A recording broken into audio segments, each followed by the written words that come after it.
Welcome to Late Night Story. When the world goes silent and shadows stretch longer, some stories awaken, whispered only to those still awake. So put on your headphones, turn down the lights, and let me guide you through the quiet hours. If you're listening alone, you're exactly where you need to be. If everyone can leave a comment to let me know where you are listening from in the world, don't forget to subscribe before you drift too far into the dark.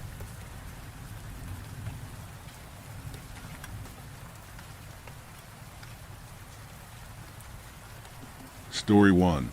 A man asked for my name on the subway. I wasn't even going to write this down, but it's been eating at me. It was late. I was half asleep, head bumping against the train window, and I thought I was alone. Out of the corner of my eyes saw him at the far end of the car, slouched in tattered clothes, shoulders hunched like he was carrying something invisible. His face was half hidden in shadow, but I could make out the uneven rise and fall of his chest. A ragged rhythm that didn't match the train sway.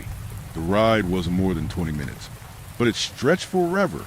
Each time my eyes closed, I swore I heard him shift closer.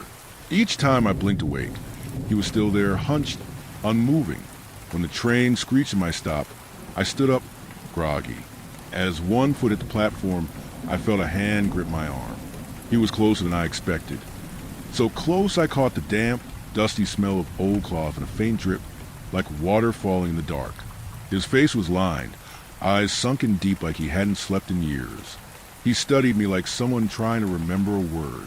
Then, softly, almost embarrassed, he asked, "What's your name?" I should have brushed it off, but I was tired, and I didn't want to be rude. My name slipped out before I could stop it. He nodded once, as if that was enough. The corner of his mouth twitched into something unreadable, half smile, half scar. When I looked again, he was back in his seat like he hadn't moved at all. The platform looked bright and ordinary. I told myself it was just a strange late-night encounter. Still, I rubbed at my wrist the whole way home. The skin wasn't broken, but it felt raw, like something had pressed there too long. By the time I got into bed, the whole thing felt stupid.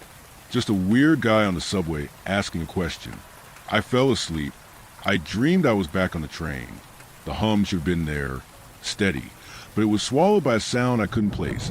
A wet, ragged breath dragging through the dark. At first it felt like it came from everywhere at once. Then I saw him. His chest heaved with every uneven pull. His face strained like each breath was costing him. And then, between gasps, his eyes locked on mine. "What's your name?" I woke in a puddle of sweat, heart hammering. The question still hanging in my head like I hadn't escaped it. The next few days passed quietly. I worked, scrolled my phone, tried to laugh at myself for getting spooked. Nothing strange happened. No one grabbed me. No weird dreams. It almost felt like the whole thing had been in my head. Until last night. This time, in the dream, he wasn't sitting. He was walking toward me. Each step heavy, metal clanging underfoot. Behind the breathing came another sound. Something dragging, sliding across the floor. When I looked down, I saw it. A thick, knotted rope, frayed and dark at the edges. Slick with something that glistened like tears in a too-deep shadow. His mouth barely moved, but I heard it clearly, rough and deliberate. "Say it again." The word slipped out before I could stop it. My own name. But this time it wasn't just me. A dozen other voices echoed mine, broken and layered, like a chorus rising from a shadow place I couldn't see. He smiled that same faint, unreadable smile. I haven't looked at my wrist since I woke. It itches, though hot, like something's twisting tighter. At work today, my coworker called me by the wrong name, then laughed it off.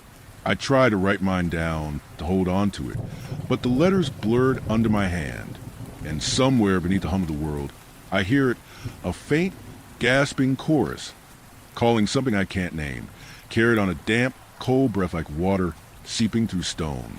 I'm writing this before the chorus drowns me out, before I forget what my name was meant to be.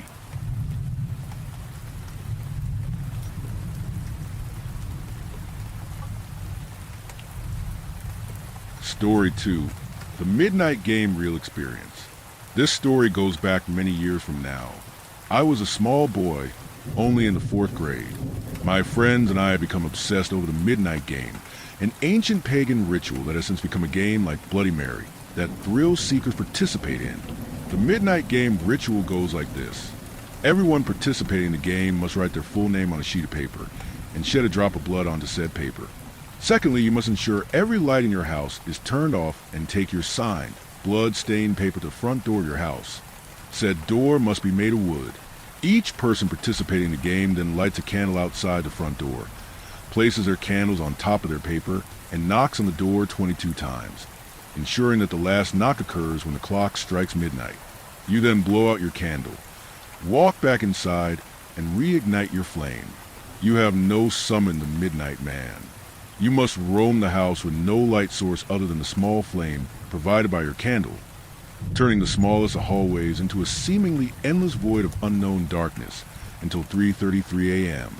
So my friends and I decided to orchestrate a sleep over one weekend and gave this ritual a try, and the outcome left me genuinely and utterly petrified, which is why I am writing this story 23 years later.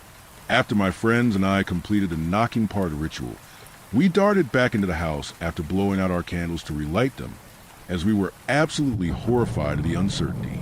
I remember the manner of how we darted inside, leaving our signed, blood-stained papers in a complete unorganized disaster outside my front door. The front door of my house enters into a hallway that goes straight to the living room, and on the right side, there's a staircase that wraps around the wall of my kitchen and pantry that is beside my living room. My friends and I immediately sprinted up those stairs, miraculously not putting out any of our candle flames. Once we reached the game room, upstairs we set up a fort of couch cushions due to the fear of the uncertainty. Now the rules of the game stated that we are meant to roam the house and not remain in one position, but to be straight up, the 9-year-old kids did not summon the courage to do so.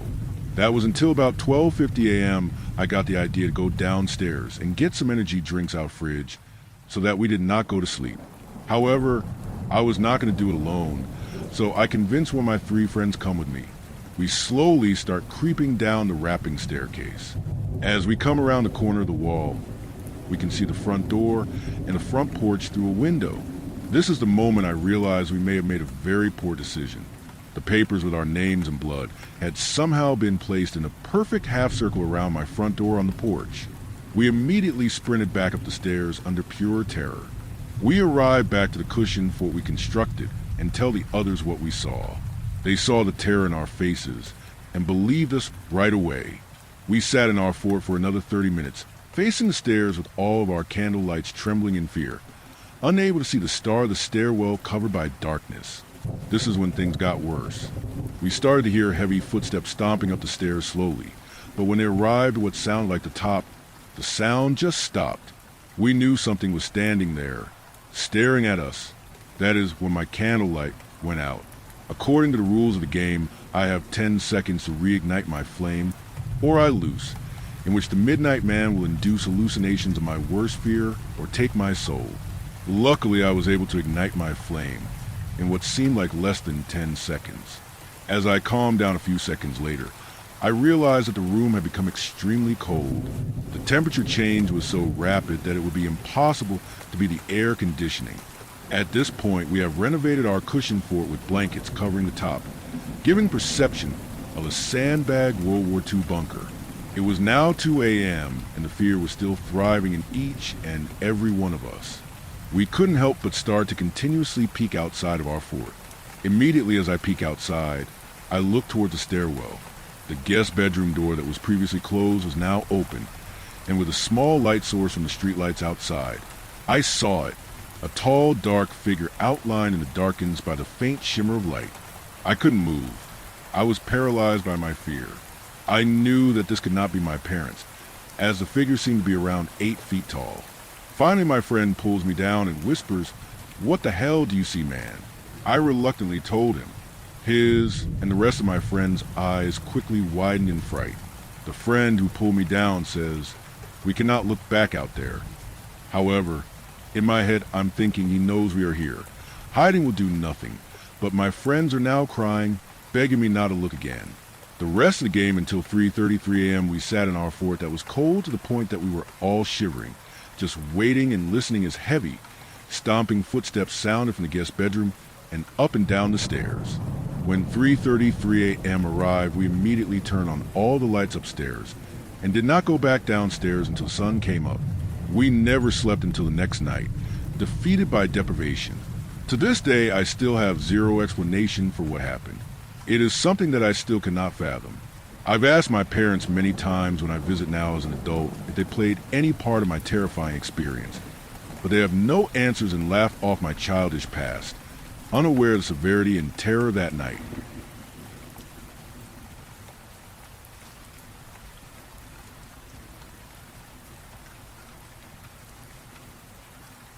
Story 3. I went to a wedding. The groom wouldn't stop smiling. I went to my cousin Ava's wedding a few days ago. I'm still processing what's happened. I'll try to get everything out as best I can. Ava has been dating some guy named Ethan for the past year, being in their 30s. They sort of fast-tracked the whole marriage thing. I'd never met the guy and I hadn't spoken to Ava in a few years. But what the hell, it was guaranteed to be a fun time. The groom walked down the aisle first. A tall, pale man in a dark suit. He stood at the front of the church and smiled. He smiled when Ava walked down the aisle. He smiled as they kissed, after being pronounced husband and wife. He smiled as they walked out of the church. It didn't strike me as weird until we got to the reception. When they entered, he was still grinning that wide grin, with his perfectly white, straight teeth. But up close, it looked, I don't know, wrong somehow. He wasn't really engaging with guests. He wasn't talking or laughing. He was just sort of scanning the place, staring, grinning wide, without it really reaching his eyes. I guess he's smiling for the camera, I told myself. Or maybe he's a little socially awkward, and he figures nothing will go wrong if he just keeps smiling.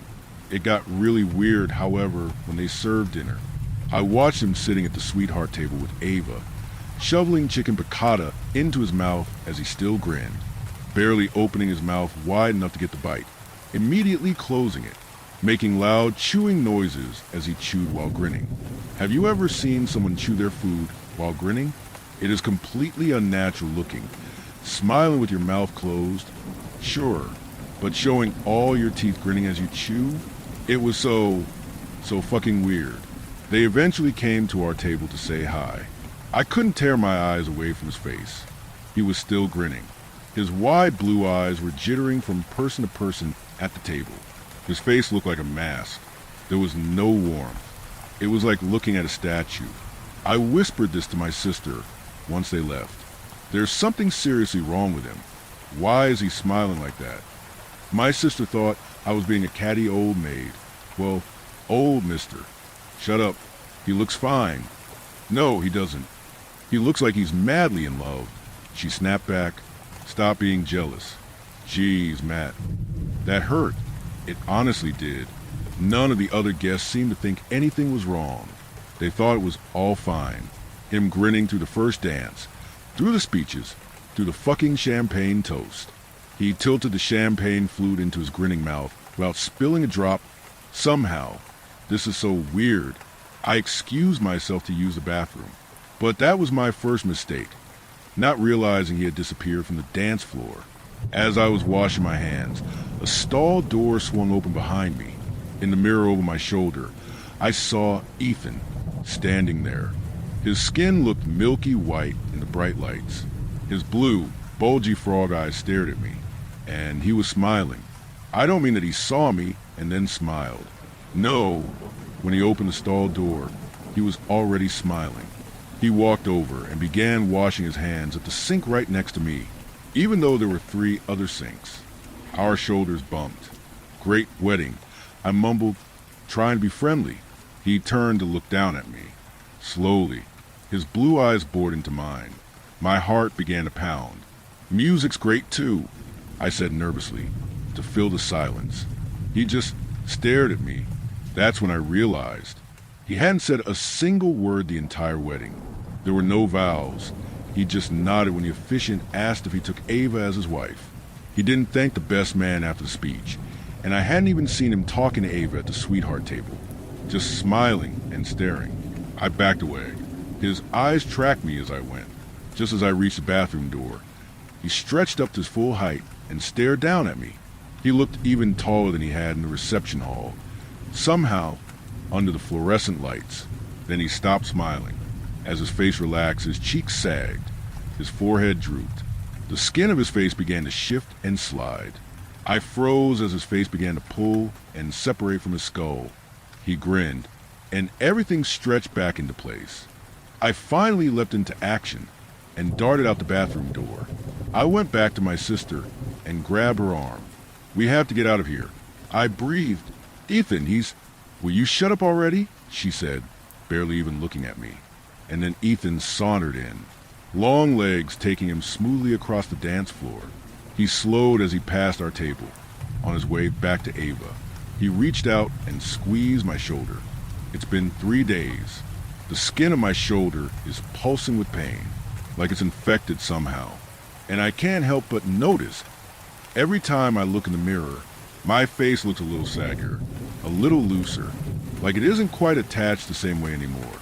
So I've started smiling more, just to hold everything in place.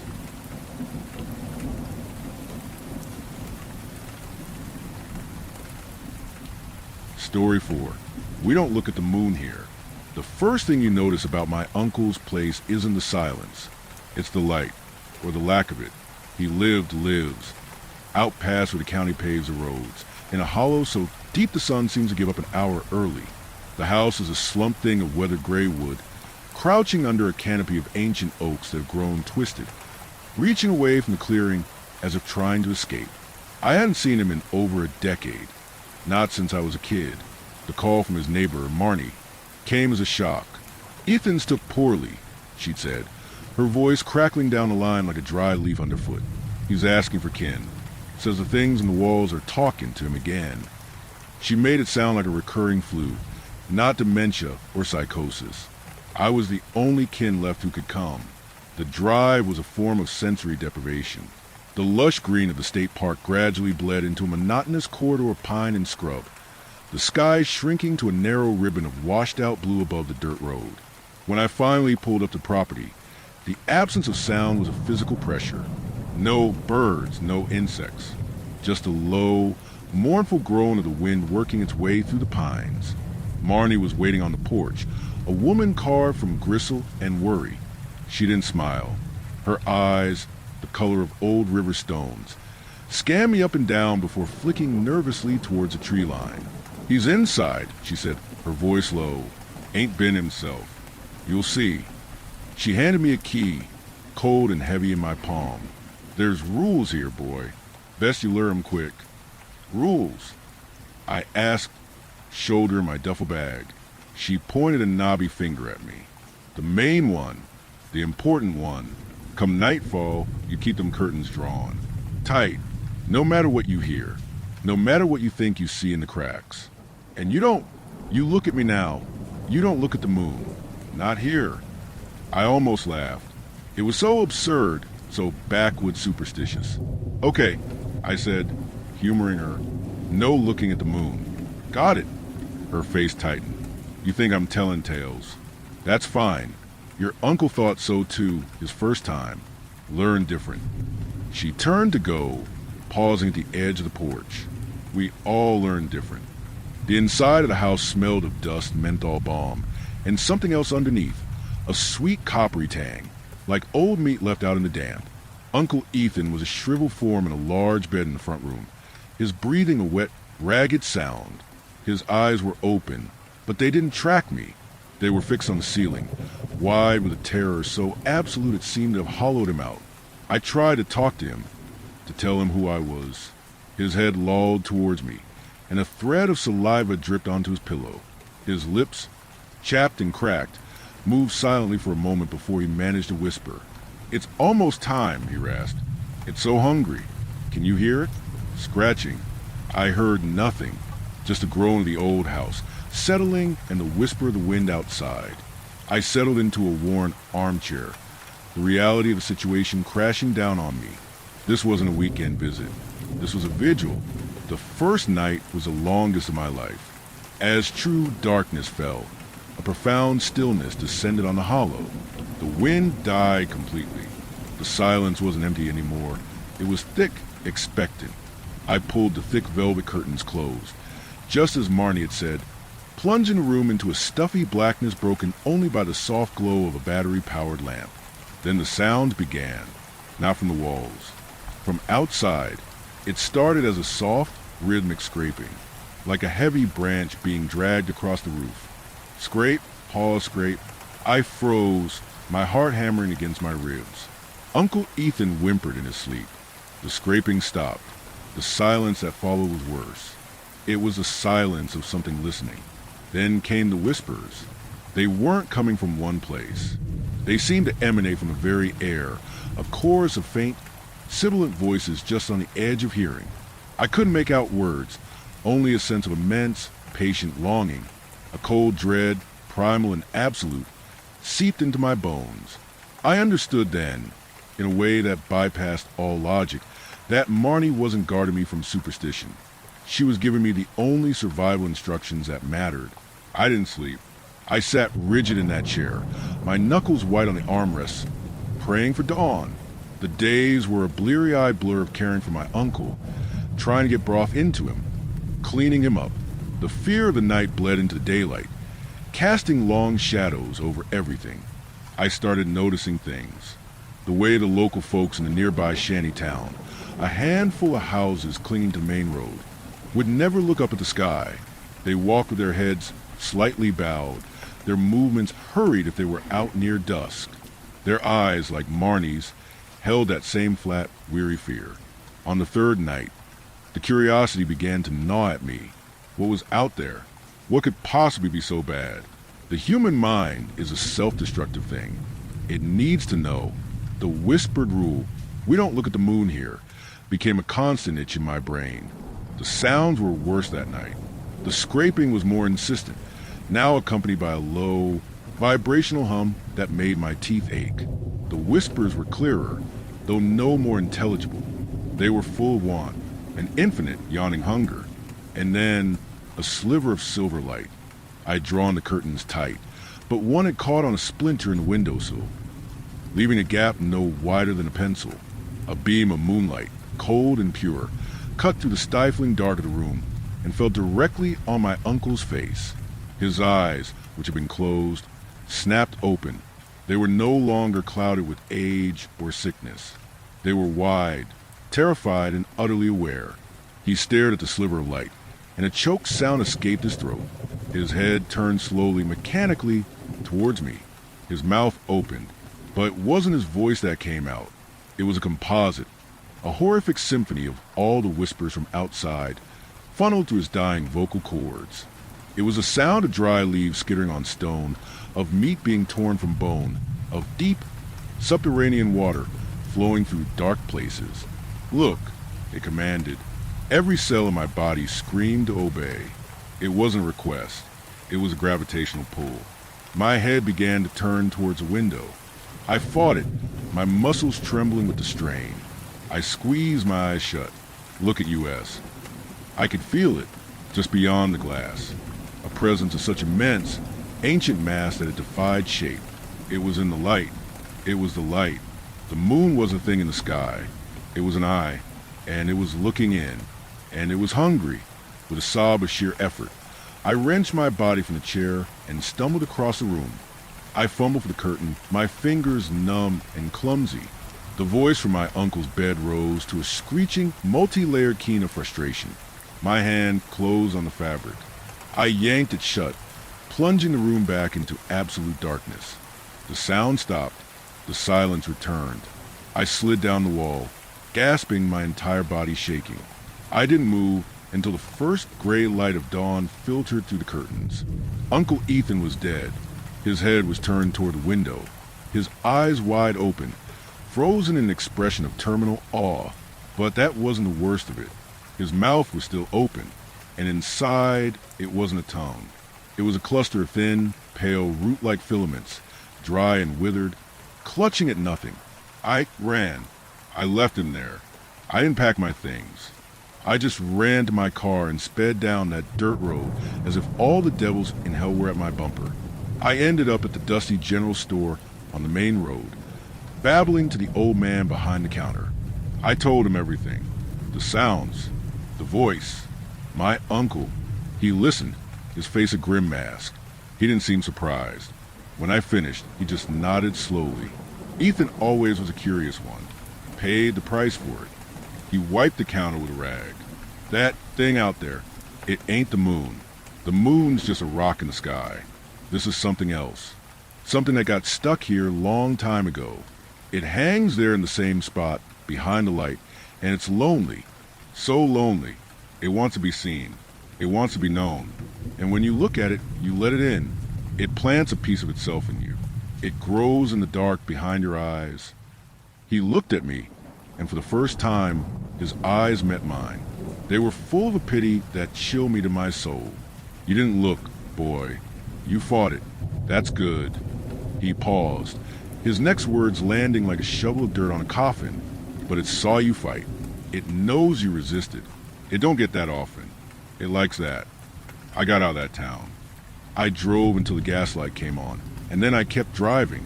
I'm in a motel room now, 100 miles away. The curtains are drawn. It's a clear night. I can feel it, though. A faint, persistent pull at the base of my skull. A whisper in the hum of the motel's air conditioner. It's a clear night.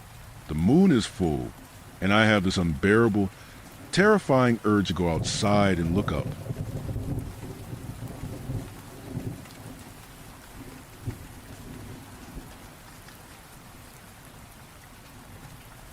Story 5. This Twitch streamer is in my house. 23F, need some help. I think I've had a paranormal event, but nowhere on the internet has been any help in working out what is going on. 2 weeks ago, I was constantly watching content on streaming platforms. This was because it was semester break, and most of my friends from university had traveled overseas for their break. I could not afford that luxury of seeing the world. So instead, I browsed trending streams from the comfort of my small apartment. One night, I came across an unusual stream. The title read, "Streaming for 10 days without sleeping." Curious at how someone could physically do this, I started watching. The streamer, who had short, brown hair with dark eyes, sat at his desk in what appeared to be his bedroom. He must have had a bad web camera, as his footage was grainy. A slow hum could be heard in the background. The broadcast started a day ago, so the streamer was still quite engaged with the online chat. Hello everyone. For those who are just joining, as you can see from the title, I am trying to stay awake for 10 days straight. Checking the viewer count. I saw there were only about 50 people watching the stream. I stuck around for a few minutes, then decided to watch something else. Later, I messaged my friend Rebecca about the stream. We both studied the same degree, psychology, and had just finished our first year. She, however, was back home with her family in the States. We talked about how it must be impossible to stay awake for 10 days straight. 2 days later, and I had completely forgotten about the stream. It was only until I was on the Explore page again that I saw his stream. Again, I was curious, so I started watching. It was very different this time. Standing up with his head down, the streamer was getting gently pushed back and forward between two other people. I assumed this was to keep him from falling asleep. His body was limp and lifeless, like a puppet that was no longer being held up. They were whispering something, as if they didn't want the audience to hear what was being said. The usual hum was in the background, but this time there was a click, click, click, then a pause, then the clicking would start again. Between the clicks and the streamer's motionless body being gently pushed back and forward, I decided to stop watching. Something didn't feel right. 3 more days passed, and again, I found myself lying on my bed, looking for something to watch. I found the same stream. This time, however, it was titled, "Help Me, I've streamed for 7 days straight." I clicked on the stream without thinking. This time, the streamer stood by himself, head bent forward, looking to the ground. He swayed slowly. There was no clicking, but I could hear the blowing of wind. Before I could leave, I received a message from Rebecca. I replied to what she had said, and I also mentioned how weird the stream was getting. She agreed it was weird, and after a bit of back and forth, she announced she would have to go to bed. I wished her good night. I clicked over back to the tab. The tab opened, and there I saw him. The streamer was at his desk again, but this time, he was looking directly into the camera. His face was pale and his eyes were red. 2 bags underlined his eyes. Slowly, the corners of his lips raised into a wide grin. "Hello, Jane, how are you?" he croaked. This made no sense. How could he know? My username didn't have Jane in it. I paused. I didn't know what to do. "Don't you want to chat?" he whispered, still with that unsettling smile. "How you know who I am?" I wrote in the chat box. His eyes flickered to the left, reading the message, then looked straight ahead. "I think we just share a connection. There's something about you. Was anyone else seeing this?" I looked over to the viewer count and only saw the number 1. "I'm going to call the police. Tell me why you know my name." Again, his eyes looked over to the left, then straight. "I think you should come here so I can tell you more. It'll be easier." "I'm never doing that." Suddenly, his eyes twitched. He still smiled. "You don't have a choice." I closed the tab, horrified at what I had witnessed. It was a while before I could get to sleep that night. My brain was in overdrive. How did he know me? The rain gently landing on my window didn't help my uneasiness. It was a long time before I fell asleep. The next day, I was determined to go to the police and report him, but I needed more evidence. Maybe I could get a recording of him explaining how he got my name. That'll give the police more information to work with. With my laptop in hand, I moved to the dining room in my apartment. Opening the streaming platform, I searched for a stream intentionally for the first time. The title read, "Help me, I've streamed for 8 days straight." Taking a breath in, I opened the stream. He was at his desk still, looking at his second monitor. He immediately snapped to look straight at the camera, again with that horrible smile. "Hello, Jane." My fingers wouldn't move. It felt like he was looking straight through my soul. Finally, I typed in chat, "How do you know me?" Again, his eyes darted to the left, then looked straight at me. "You know how to find out. Come here." He leaned closer to the monitor. "This is it. Final warning. Tell me what you know or I go to police." I pretended to be brave. Suddenly, his smile vanished. "You won't be able to." I had had enough. I closed my laptop in an instant, only to reveal the same face looking at me in my dining room. This time, he was smiling again. I've never sprinted so quickly out of my house. After I had some distance between myself and the house, I hurriedly called the police. They couldn't find any intruder inside my home. It's been 2 weeks now I can't move around my house without thinking that something is lurking around the corner. Has anyone else had any experiences like this? Or am I just going insane?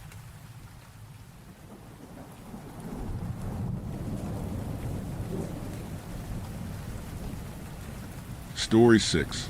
Selling your soul to the devil is not as straightforward as you think. I never believed in the devil until I met him at a coffee shop on a random Tuesday. It wasn't some dramatic crossroad encounter or a midnight summoning with candles and incantations. He was just sitting there at a corner table and grind coffee, wearing a perfectly ordinary navy suit that looked like it was about to burst because of his muscles and reading the Financial Times. The only thing that gave him away was how he knew my name when I'd never seen him before in my life. "Marcus Chun," he said, looking up from his paper as I walked past his table. "Rough couple of months, haven't they been?" he grinned. I stopped dead. "Do I know you?" I asked, though something in my gut already knew the answer would complicate everything. He smiled, and his teeth were perfectly white. "Too white. Please sit. I have a proposition that might interest you." He charmingly gestured in front of him. I should have walked away. Every rational part of my brain screamed at me to keep moving, get my overpriced latte, and pretend this conversation never happened. Instead, I sat down, as if I didn't even have a say in it. "I'm in the business of solving problems," he said, folding his newspaper with precise creases. "And you, Marcus, have quite a few problems."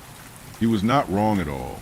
The foreclosure notice was burning a hole in my jacket pocket, and my credit cards had all been maxed out for weeks. Sarah had left me 3 months ago, taking our daughter Emma with her. My startup had collapsed spectacularly, leaving me with nothing but debt and a profound sense of failure. Who are you? I asked. Names have power, he said. Let's just say I'm someone who can help. Your house, you're about to lose it. Your daughter barely speaks to you. Your ex-wife thinks you're a failure. Your credit is destroyed. Your business partners won't return your calls.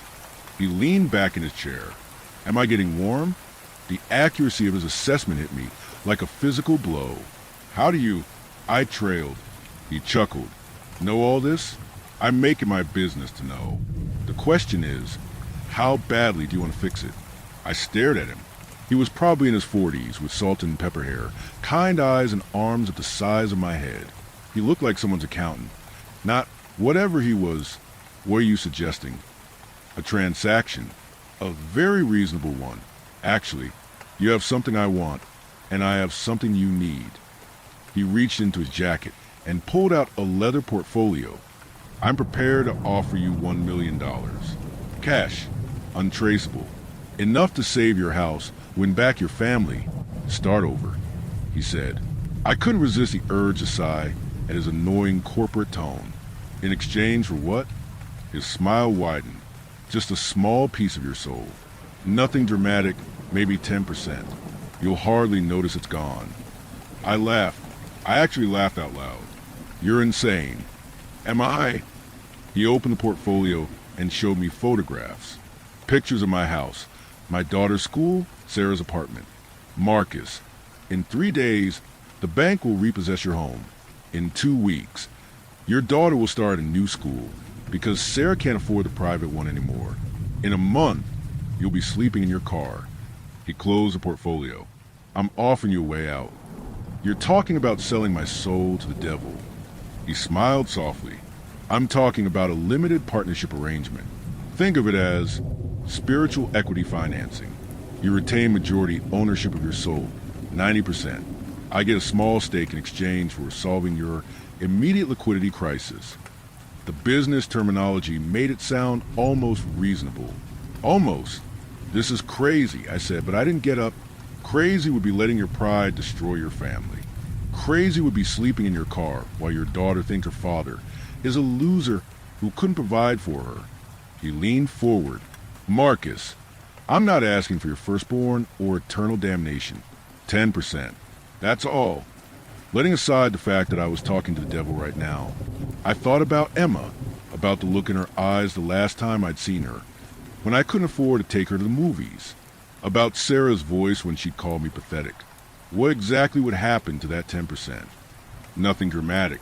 You might find yourself slightly more pragmatic in your business dealings, a little less concerned with certain moral complexities, if you know what I mean. He chuckled. Small changes, barely noticeable. I sat there for what felt like hours, though it was probably only minutes. Finally, I asked, how would this work? He reached into his portfolio again and pulled out a contract. It looked like any other legal document, dense text, whereas clauses, signatures, lines.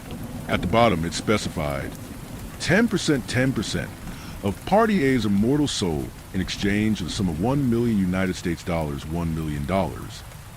Just sign here, he said, producing an elegant fountain pen seemingly out of nowhere. An initial here, acknowledging you understand the terms. My hand was shaking as I took the pen. This was insane. This was impossible. But the foreclosure notice in my pocket felt very real. And so did the image of Emma's disappointed face. I signed. The moment the pen left the paper, I felt different. Not dramatically different, but like I just had a very strong cup of coffee. More alert, more focused.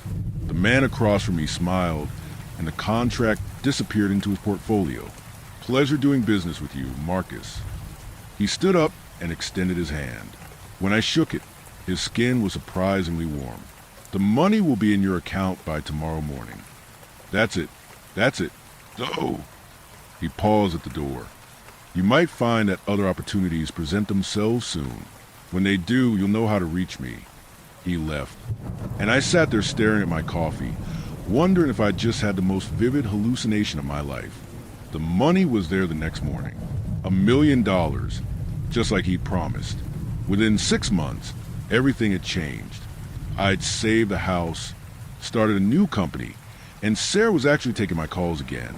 Emma was back in her good school, and I could afford the things that made her smile. The 10% I'd given up seemed like the bargain of the century. The changes were subtle, just like he'd said. I found myself cutting corners in ways that would have bothered me before. When a competitor's company was struggling, I bought them out for a fraction of their worth, knowing they were desperate.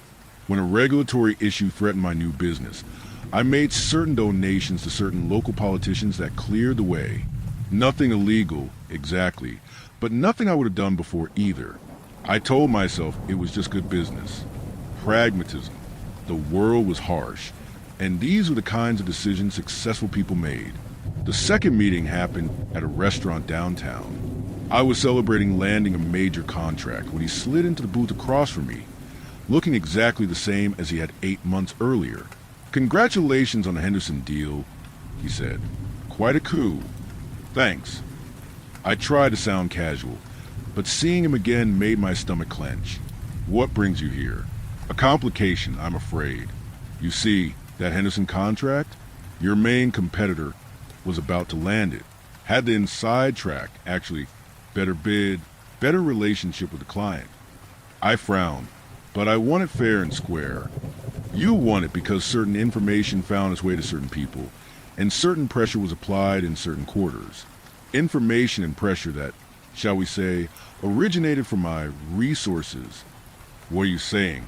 I'm saying that my 10% stake in your soul has been working quite hard on your behalf, harder than we originally contracted for. He smiled that too white smile. "I'm going to need to renegotiate our arrangement." No, the word came out more forcefully than I'd intended. "We had a deal."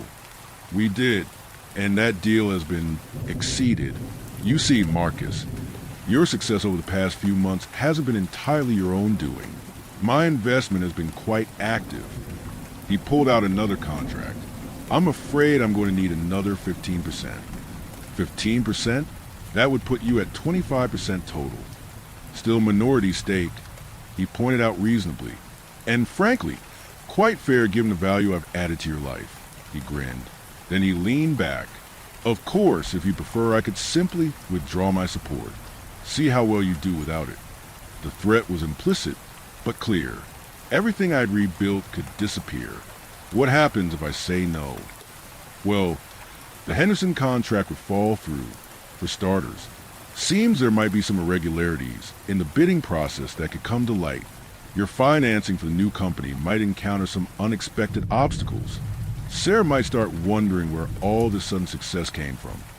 He leaned back. "I'd hate to see you lose everything again." I stared at the contract. Another 15% seemed like a lot, but I'd still retain majority control.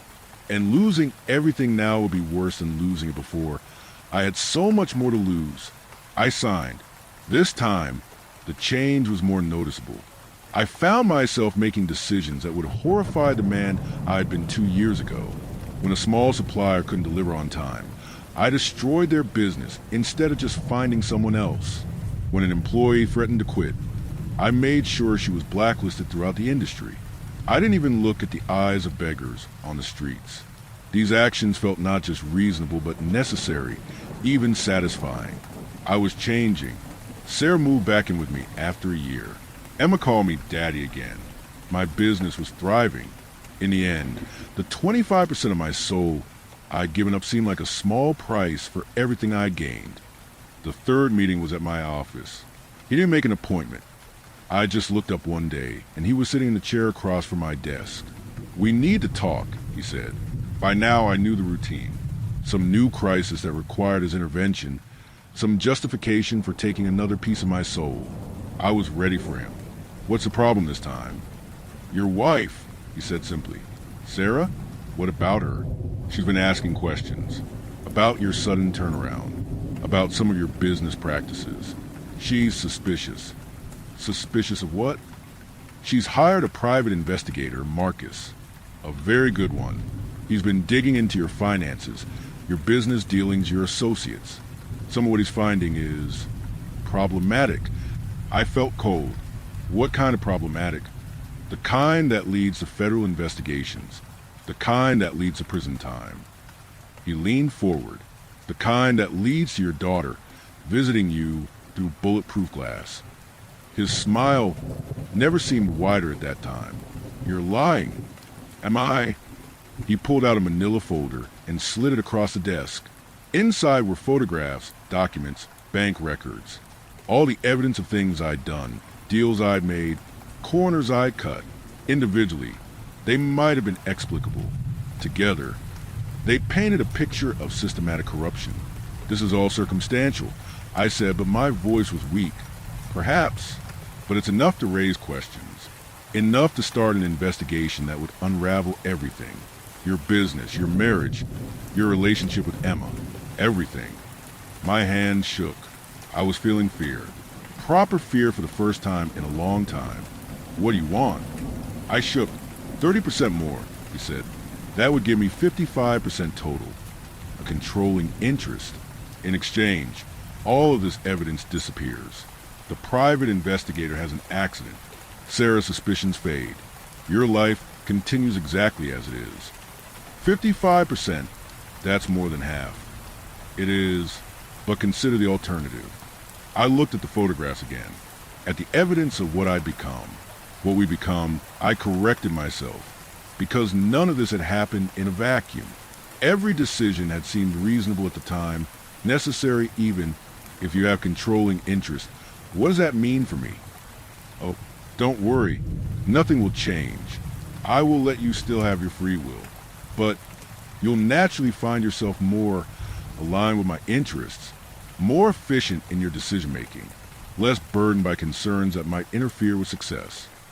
I thought about Emma, about Sarah, about everything I'd built. I signed. The change this time was immediate and profound. It was like someone had adjusted the contrast on my moral vision. Things that had once seemed questionable now seemed obviously correct. Ethical considerations that had once nagged at me simply weren't there anymore. Good or bad didn't seem to cross my mind anymore. There were just success. I fired a dozen employees without cause because they were expensive. I foreclosed on 3 small businesses that owed me money, even though I knew it would destroy the families behind them. I manipulated stock prices and destroyed competitors with systematic ruthlessness that was both alien to who I'd once been and utterly natural to who I was becoming. Sarah stopped asking questions. The private investigator's report was mysteriously lost. My business empire grew. But I was starting to understand that I wasn't driving anymore. I was just along for the ride. The 4th meeting was at Emma's school. I was watching her soccer game when he sat down next to me on the bleachers. She's quite talented, he said, nodding toward my daughter. Don't, I said immediately. I grew cold. Don't even think about bringing her into this. Relax, Marcus. I'm not here about Emma. I'm here about you. He pat my back. What now? You're dying, he said with a frown that didn't quite reach his jawline. The words hit me like a blow. What? Pancreatic cancer. Very aggressive. You probably have 6 months, maybe less. He said it as casually as he might comment on the weather. Of course, medicine has its limitations. But I don't. I stared at him. Then at Emma running across the field. You're lying. He grabbed my waist and pulled me closer to him. The symptoms will start next week. You'll think it's just stress at first. By the time you see a doctor, it'll be too late for conventional treatment. He turned to face me, but not too late for unconventional treatment. Let me guess, you want more of my soul. 35% more. That would give me 90% total. In exchange, the cancer disappears. You live a long, healthy life. You get to watch Emma graduate, get married, have children of her own. I guarantee you. 90%. I repeated, that leaves me with 10%. Still enough to maintain your essential self. Your memories, your love for your family, your core personality. You'll just be more focused, more efficient, less conflicted. And if I say no, you die, slowly and painfully. Emma watches her father waste away. Sarah becomes a widow. Your business empire crumbles without your leadership. Everyone that depends on you comes crumbling down. On the field, Emma scored a goal. She looked over at me and waved, her face bright with joy. I waved back, my hand feeling like it weighed 1,000 pounds. Why? I asked, why are you doing this? I'm not doing anything, Marcus. I'm simply offering solutions to your life full of problems. You're the one making the choices. But you're engineering the problems. Am I? I didn't give you cancer. Marcus, I didn't make you eat those donuts. I'm merely offering to cure it. I didn't make your wife suspicious. Your own actions did that. I offered to fix it. Every step of the way, you've had choices. You've simply chosen the path that led you here. He was right, and that was the most horrifying part. Every decision had been mine. Every signature on every contract had been voluntary. I had sold myself piece by piece. But watching Emma celebrate with her teammates, I knew I couldn't face dying, couldn't face leaving her. I signed the contract. This time, the change was like stepping into a different person's skin. The last vestiges of my old moral framework simply vanished. I felt lighter, more focused, more certain of my purpose. The world became a clearer place, divided neatly between things that served my interests and things that didn't. I fired my brother from the company the next day because he was questioning my methods. I evicted a dozen families from properties I owned because they were behind on rent. I destroyed a charity that was interfering with one of my developments by exposing its director's personal secrets. The bonuses decreased, as with every employee's salary. None of it bothered me. It all felt perfectly reasonable. Sarah seemed happier too. She stopped asking uncomfortable questions and started enjoying the life my success had provided. Emma thrived in her expensive school, surrounded by luxury I could easily afford. I was successful, healthy, and wealthy beyond my wildest dreams. I was also barely human. I was merely a brain piloting a meat suit. The final meeting was inevitable. I'd been expecting it for months when he appeared in my home office on a quiet Sunday evening. Emma was upstairs doing homework. Sarah was reading in the living room. Everything was perfect. Hello, Marcus. I didn't respond this time. I'm here with good news. You've been such an exemplary partner that I'm prepared to offer you the deal of a lifetime. Now I looked up. Deal! Total buyout. I purchase your remaining 10%. And in exchange, I guarantee that Emma and Sarah will want for nothing for the rest of their lives. Emma will get into any college she wants. Sarah will be happy and prosperous. They'll both live long, successful lives. And me, you'll be exactly who you've been becoming. Successful, powerful, effective. You just won't be you anymore. I leaned back in my chair. It was strange how calm I felt about this moment I've been dreading. What happens to my soul when you own 100% of it? It becomes mine completely. Your body continues to function. Your mind continues to work. But the essential spark that made you Marcus Chun transfers to me. You become, in effect, an extension of my will. I become you. A part of me, yes. I thought about the man I'd been 3 years ago. Desperate, failing, losing everything. That person seemed like a stranger now. Someone weak and foolish who let silly moral constraints interfere with success. But that person had also been the one who'd loved Emma with pure, uncomplicated joy. Who'd loved Sarah without calculation. Who'd felt genuine remorse when he hurt people. What guarantee do I have that you'll keep your word about Emma and Sarah? None. But what choice do you have? He was right, of course. He'd been right every step of the way. I could refuse, but then what? I'd still be 90% his. Still bound as will in all but the smallest matters. And Emma and Sarah would face whatever future awaited them without his protection.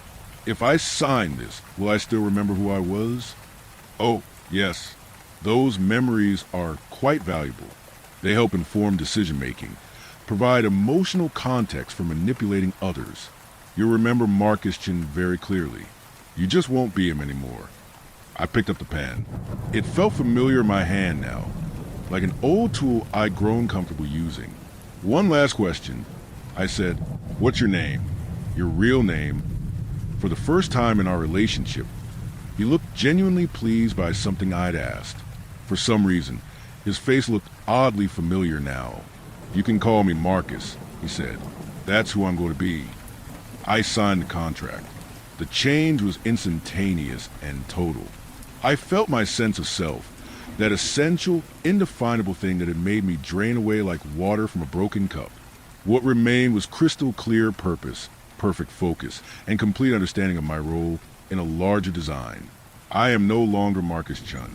I am something that wears Marcus Chen's face and speaks with Marcus Chen's voice and carries Marcus Chen's memories. I run Marcus Chen's business empire and live in Marcus Chen's house and kiss Marcus Chen's wife goodnight. Emma still calls me daddy. Sarah still loves the man she thinks I am. They're both happy, prosperous, and protected, just as promised. And sometimes, late at night when they're both asleep, I remember what it felt like to be the man who loved them. I remember his hopes, his fears, his genuine desire to be good. I remember his weakness, his desperation, and his fatal inability to understand that every deal with me was exactly as straightforward as it seems. The devil told me his name, after all. And now, when desperate people find themselves at coffee shops and restaurants and school bleachers, having conversations with a man in a well-tailored suit who knows their problems and has solutions to offer, they're talking to whatever left of Marcus. He offers them exactly what I offered him: reasonable terms, logical arguments, and the gradual purchase of their souls in convenient installments. Just like me, he's always completely honest about the transactions. Just like me, he never lies about the consequences. And just like me, he finds that desperate people will sell their souls piece by piece, convincing themselves each time that they're making a reasonable business decision, right up until the moment there's nothing left to sell. It's exactly as straightforward as it seems. They just don't want to see it.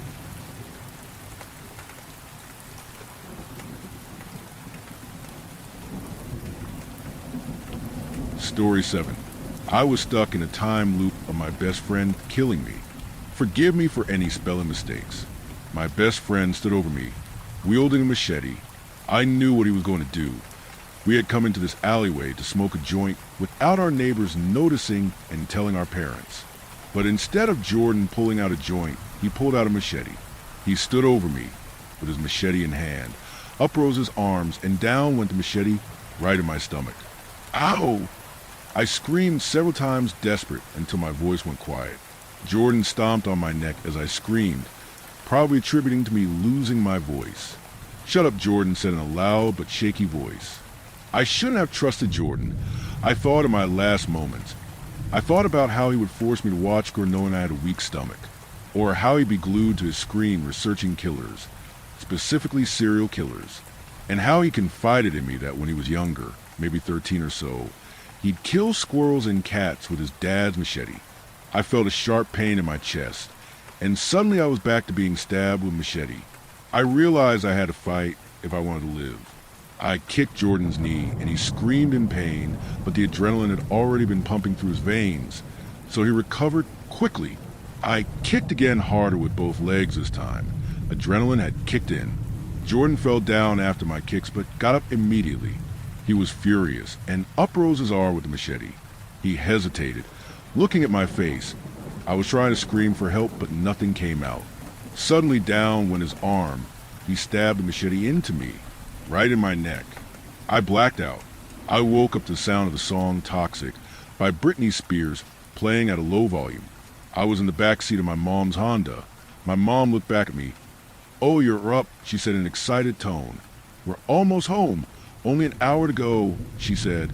"Oh, okay," I said in a tired voice. I looked out the window. It was dark, but the sun was just peeking over the horizon. "What time is it?" I asked. "It's 8:30 in the evening," she said. "Okay, I'm still tired, so I'm probably going to go back to sleep." I slept the rest of the ride home. When we got back to my house, I went inside and had a cup of honey vanilla chamomile tea. Our trip to Colorado was really fun, but I'm glad to be back in New York, I said to my mom. "Me too," she replied. "I'm going to bed now. Good night," I said in a tired tone. "Good night," she replied. The next day, I did my usual. Wake up at 11 a.m., throw on a pair of jeans 2 sizes too big for me and a t-shirt, and have a bowl of cereal. You know, the normal things 15-year-olds do on a summer morning. I'm gonna hang out with Jordan today, Mom. Okay, that's fine, she responded. I texted Jordan, yo, wanna hang? Yes, sure, when? He sent back, is one a good time? Yeah. I went over to the living room and slumped over on the couch and turned on a rerun of a Yankees game. I watched that for an hour and then realized it was time to go hang out with Jordan. Jordan lived close, so I just hopped on my bike and cruised across the street to his house. Yo, what's up, man? Jordan yelled from across the street. I rolled up to Jordan and dapped him up. What's up, bro? What do you want to do today? I asked. There's this abandoned warehouse like a mile away in the woods. We should check it out. He said excitedly. Oh shit, man, definitely. I said as a mischievous grin grew on my face. All right, let's go then, Jordan said while he stepped over his shiny purple bike. As we rode, we chatted about what we were going to do this week and what I did in Colorado. We spent a couple hours at the warehouse, then I came over to Jordan's house, and we chilled and played Call of Duty till 1 a.m. in the morning when I finally went home. The next few days we did pretty much the same thing. We rode around town, hung out at each other's houses, and caused mischief. On Friday, 7 days after I got home from Colorado, I woke up late, threw on some joggers and a tank top, and ate some cereal, like usual. I called up Jordan and decided we'd hang out at 3 today.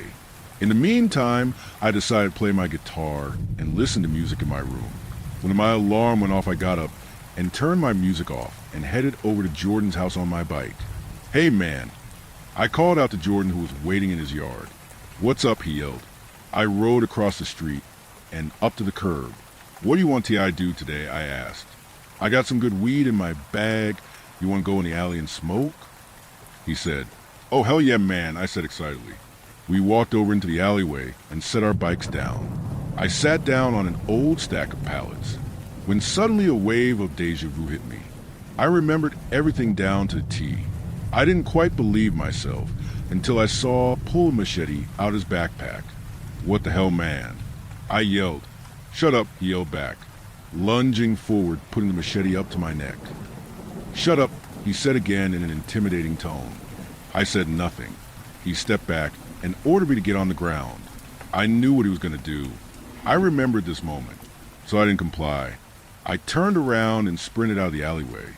I just had to get a block away so I could run into a restaurant which I knew had cameras. But that would be hard because Jordan does track. He's a runner. There's no way me, a stoner bum, could outrun a track star. Luckily, I had adrenaline rushing through my veins, so I was at least 2 times faster, but still not fast enough. I have to hide, I whispered to myself as I ran. I ducked into a different alleyway, praying Jordan didn't see me.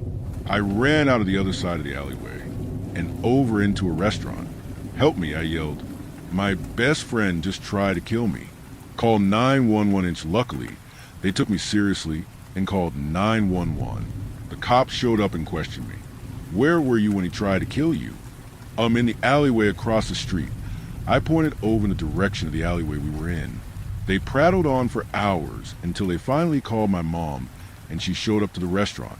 She took me home, and that night I couldn't sleep. There's an investigation going on, and Jordan's in custody, because in the alleyway we were in there was a camera we didn't know about. That all happened yesterday, and I'm writing this to get it off my chest. I woke up today in my house, and I'm hoping that I'm out of the time loop. As long as now, I don't know how many times that week looped, but I'm still trying to figure that out.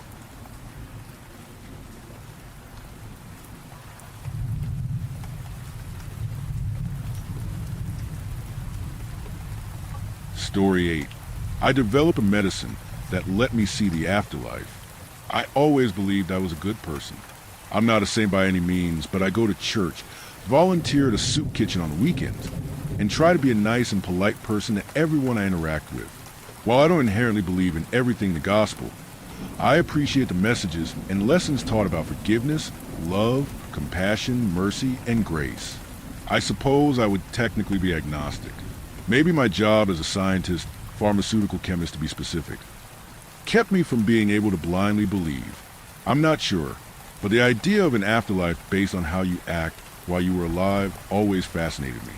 That's why when the company I work for, unnamed for privacy reasons, started research on a new experimental drug that could give you a peek into the afterlife, I was beyond intrigued, and I was to be the lead researcher on the project.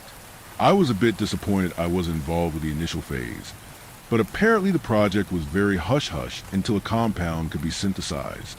It must have been in the works for several years up until that point. Typically, the discovery and development phase for new medications can last anywhere from 3 to 6 years, and that's with everything going right. The drug in question was a compound of zolpidem, Ambien, propranolol, a beta blocker used to reduce heart rate, and another drug that was classified even to me. The desired effect was to put whoever is taking the drug in a temporary death-like sleep, to slow down the heart, and mind enough to get a glimpse of the afterlife. That was the idea behind it at least, which is why the drug prototype was referred to as Glimpse. My personal vote was for Sleeping Beauty, but copyright and all that. To those who are familiar with the two medications within the compound I named, you may know that they tend to have mild to moderate drug interactions. Apparently, the classified portion of the compound was supposed to nullify the majority of those potential unwanted side effects, as well as intensify the effects of the beta blocker and Ambien, to synergize them in a way. My job at that particular phase in the project was simple: animal testing. Approximately 75% of all medicinal animal testing is done on mice. Mice share about 95 to 98% of their genes with humans. This high degree of genetic similarity makes them excellent models for studying human diseases, genetics, and drug responses. We can also observe effects across generations in shorter time periods. I was working with a treatment group and a control group. The 10 healthy mice in each group had been bred to be sterile. This was to prevent reproduction, at least in this phase of testing, and still allow the subjects to be together to observe group behavior. Later tests would be scheduled to check impact on reproduction and subsequent offspring. Glimpse, like many other medications, was administered orally as a tablet. It was compounded down to an appropriate dosage, and the initial ingestion went without incident. After nearly half an hour, the mice in the treatment group started acting sluggish and eventually fell asleep. Since the heart rate and breathing would be drastically slowed, there were infrared thermometers set up around the cages to monitor the subjects' body temps. If one of them died, their body temp would begin to drop. However, as their breathing slowed and stilled, their temps remained the same. Another half an hour passed. Nothing much of note happened. Body temps were stable. There were no signs of distress or aspiration. But looking at the subjects, they definitely looked dead to me. I continued to study them until I noticed a small movement. If I hadn't been studying them so closely, I wouldn't have noticed. Their eyes were moving around under their eyelids like they were in a particularly active REM sleep. The rapid movement of their closed eyes was the only movement from them at all. No twitching or squeaks like mice sometimes have when dreaming. The thermometer's monitors beeped, alerting me. I thought for a moment maybe one of them had died, but that wasn't the case. The subject's temps were beginning to rise. Not drastically, but gradually, decimal point by decimal point, a slow crawl upwards. As soon as their temps started to reach into a feverish range, the subjects woke up. A horrible squeal from them filled the air. All of them screamed at once with shrill shrieks that blended together. I clasped my hands over my ears, but by the time I did, the subjects were quiet. I looked back at the cage only to see them acting normally, as if they hadn't just screamed. Their posture and cognition seemed normal. Some move around their cage to drink water or eat food. I did a few tests to check their senses. Vision, hearing, touch, smell, and taste were all within standard ranges. I won't go through all the different testing I did because that would take a long time and be a boring read. I did notice something interesting. However, people who have owned mice will know that they all have their own personalities, like dogs or cats or horses. Some tend to act a certain way. Subject 67A of the treatment group was documented to be a tad more aggressive than the others, especially the other males, being food aggressive and tending to get seemingly jealous of when other mice received rewards or treats. As I observed the group, I noticed Subject 67A was acting differently. Mice will often groom each other as a sign of affection. something Subject 67A rarely did. Now, it was grooming one of the smaller males. I found this fascinating. I spent a long time observing the group, while Subject 67, as action stood out to me the most at first, I realized that the other subjects were also acting more affectionately with each other. Cuddling, sharing food, playing. New groups formed from mice unfamiliar with each other previously didn't tend to be this friendly, usually indifferent in most cases, and they definitely weren't acting like this earlier. The following days are spent doing tests to check the subject's health. Blood tests returned normal. Many tests were done checking cognition and responsiveness, all standard. One of the subjects was even euthanized and dissected. The findings were also within normal range. The only difference that was found besides the increased level of affection was a new reaction to darkness. Mice tend to have poor vision in the dark, but a fearfulness of it isn't typical. When the lights are turned off at night, nearly every member of the treatment group would panic, scurrying around, making distressed squeaks, and urinating on themselves. It wasn't until the lights were turned back on did the panic stop. The cause of this reaction was unknown. It was decided that a small light will remain on at all times until further notice. Thankfully, it didn't seem to affect their circadian rhythm much. Truly, it was an interesting psychological side effect, and it was unknown if this would affect people in the same way. The days went on. Besides a sudden onset of nyctophobia in the subject, they otherwise seemed content. They kept up the affection for each other, and even the affection they showed to me and other researchers increased. Chittering often, relaxed body language when handled, and even licking my nitro gloved hands. Though I've never had a soft spot for rodents for the necessities of my work, their actions, while normally indicative of happiness, felt more like relief. It's hard to explain where that thought comes from, but it's still there. It feels instinctual. Then again, that's not an objective truth. So I left that observation out of my notes. Another week goes by and more test groups are introduced, testing out various dosages within the limits safe for their body weight. There was a point where the compound didn't affect them enough to put them to sleep, only made them lethargic for a few hours. These subjects didn't present the nyctophobia the others did, or have similar changes in displays of affection. The greater the dosage, it seems, the more severe the fear. There was a decision made by the higher-ups to isolate a couple of the mice from the first series of testing and keep them in a dark room. Their panic was wild, squeaking desperately and scurrying around. Eventually, each of them tired themselves out and had gone unconscious. They were returned back to their group, but nothing of note occurred after that. A new group was given a moderate dosage. This time, instead of the mice that were bred to be sterile and not have a heat cycle, a group of 2 non-spayed females and 2 fixed males were placed together. This would allow for regular expression of mating. The group of 4 were given what we found to be the optimal dosage of the compound. Like the others, they became unconscious, woke up with a scream, and then displayed the typical increased levels of affection and nyctophobia. However, this group of fixed male and unfixed female subjects displayed a new type of behavior. If you know anything about mice, you know that they can repopulate quickly. This is almost entirely due to the female mouse's short heat cycle, typically taking 4 days to fully complete. The female is usually in heat for 12 hours of those 4 days. This is the window mice would typically mate during. Despite mice not being a species known to mate for pleasure, this group of mice were doing exactly that. Between the grooming and similar signs of affection, the mice would often mate multiple times a day every day. This was extremely strange. I ordered another similar group be put into the same testing, making sure it's not an anomaly and is replicated through the same testing. The second group was the same. The way they mated. It wasn't the quick affair that mice typically took part in. The mating pairs, while not particularly exclusive to one another, would often spend a great deal of time together grooming or sleeping together. Something in the back of my mind was nagging at me again. It's a distraction. They're distracting themselves. It was such an instinctual thought. Like I knew it for a fact. Intrinsically, like the searing pain that accompanies a burn. The thought danced in my mind the rest of the day. Testing continued. I was in charge of initial testing of the compound.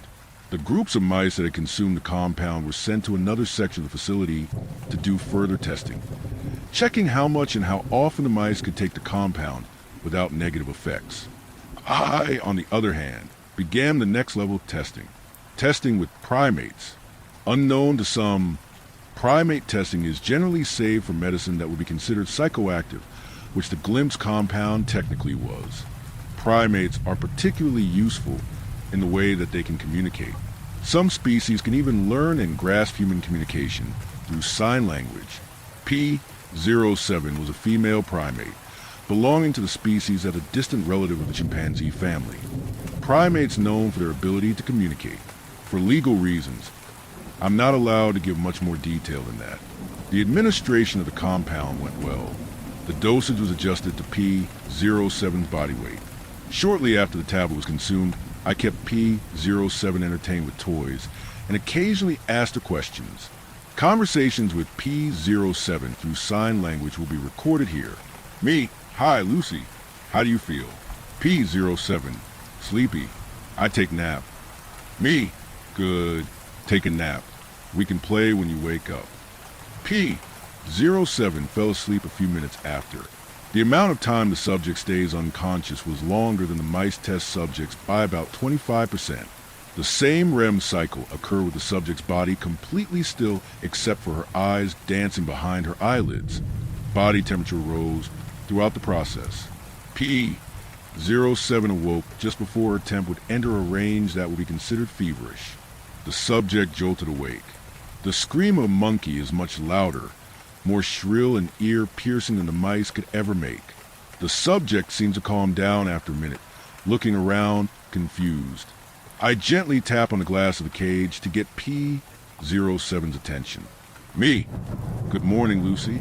How are you? P07. Dark. Scared. Me. It's okay. You're safe now. P07 seems to visibly relax. Then, as if nothing had happened at all, the subject goes back to playing with a set of large building blocks. I had hoped that there would be something more, so I started another conversation. Me, Lucy, did you have a bad dream? P07, dream? The subject carefully recreated the sign for dream in a questioning manner. I nodded. Me, yes, a dream is when you sleep and see things. The subject seems to ignore me for a few minutes. She seems almost hesitant to communicate. P07. Yes, dream. Dream dark. Scary. Felt. The subject pauses. Try and find the right words. P07. Gone. Lucy gone. Now Lucy back. Don't understand. Doctor, why? I pause. Try to even imagine the answer or how to interpret the subject's question. Was she asking why she had gone, why she was back, or something else? Me, I don't know. I'm learning why. The subject didn't seem as bothered by the whole situation as I did. Over the next few hours, P07 seems to either forget or entirely ignore her experience with the compound. Like the mice, P07 seemed more content than ever to simply play with her toys, eat, and communicate with me. There wasn't much more from the subject experience with her limited vocabulary. P07 also seemed to develop the same nyctophobia. Communication attempts during exposure to a dark room were unsuccessful. The testing continued. P07 wasn't exposed to another dosage of the compound, at least not until more results came back from the repeat exposure experiments with the mice test groups. When that time came, my heart sank to see one of the higher-ups deliver the news that all future testing with the compound would be discontinued, and that the project as a whole was being terminated, probably indefinitely. Turns out the classified medication that helped bind the Ambien and beat blocker together was causing acute liver failure after repeated exposure in the mice. Something you should know about the pharmaceutical industry is this. We never sell a single dose medication. That is, we can't produce something that can only be taken safely once or twice. Damn it, the results of this were turning out so fascinating. Once all the compound on site was destroyed and all of my notes and the test findings were archived, I headed home, holding a small tablet folded up in a piece of paper that I had managed to sneak away. I wanted to know. I needed to know. Luckily for me, it was Friday night. I wouldn't have to go back into work tomorrow in case there were any lingering effects. The tablet fell heavy on my tongue as I reached for a glass of water, swallowing it down. I waited. It didn't take long for me to feel tired. Immensely tired, like I had lived a long life of endless heavy manual labor, and I was finally able to rest. My eyes all but closed on their own, and a deep sleep overtook me. I'm not sure how much time passed in that deep sleep, but my consciousness began bubbling back up to the surface. It was cold, so damn cold. That was all I could feel at first as I became aware of the void around me. Pure darkness, darker than black, less than nothing. It was a hungry, gaping maw that I saw no beginning or end to. But wait, where exactly did I feel cold? I tried flexing my fingers or toes, but there was nothing there. I had no body to move, no body to feel through, yet the aching chill remained. It reminded me of when I was young and tried to build a snowman with no gloves.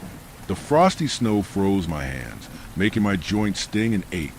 It was like that, but my entire being, whatever that was now, each moment was agonizing. But even more painful was the nothingness. Not a sound or light or sensation aside from the cold. Like I had been jettisoned into depths of space devoid of any light, celestial or otherwise. I floated there for an immeasurable stretch of time, with nothing to go off of, not even my own breaths or heartbeat. Time became unknowable. I tried thinking of other things, something to pass this inescapable eternity. Every thought that surfaced in my mind seemed to drift away. Where was I? How long have I been here? Would I die here? It was then that I realized, this is death. I am dead. There is nothing. With this realization, I wanted to cry out, to scream. I so desperately wanted to do anything to display my despair through my bodiless form. Then I felt it. I quickly sat up in bed, letting out a pain scream so long and loud that it hurt my own ears. The ringing in my eardrums was dizzying, but better than the silence I had left behind. I sat in bed for a long time, long enough for the sun to set. Panic set inside me as the room got dark. I thought perhaps I would develop the same nyctophobia, but the shadows on the house, even in the dark, were so much lighter than the void. I relaxed a fraction as I began to understand. The test subjects were relieved. To them, this was all just a single bad experience, something to move on from, to distract themselves from and forget. They didn't understand that the hungry nothingness is what waits for them. It's what waits for me too. It's what waits for all of us. Life feels hollow now, the ever-looming threat of the void just looming on the horizon. I think it's too late for me, but I'm writing this as a warning. In case my work ever decides to revamp the project, never take any medication that promises a glimpse into the other side. You won't like what you see.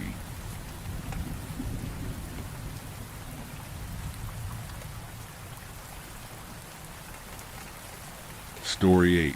My neighbor's house vanished last night, replaced by a copy. It happened around 1:13 a.m. I was smoking outside my duplex, kind of close to the road, so I could get a better view of the moon that night. It was a bright, waning crescent. All of the houses were dark little silhouettes. The suburb street lamps gently coated our neighborhood road in pale yellow.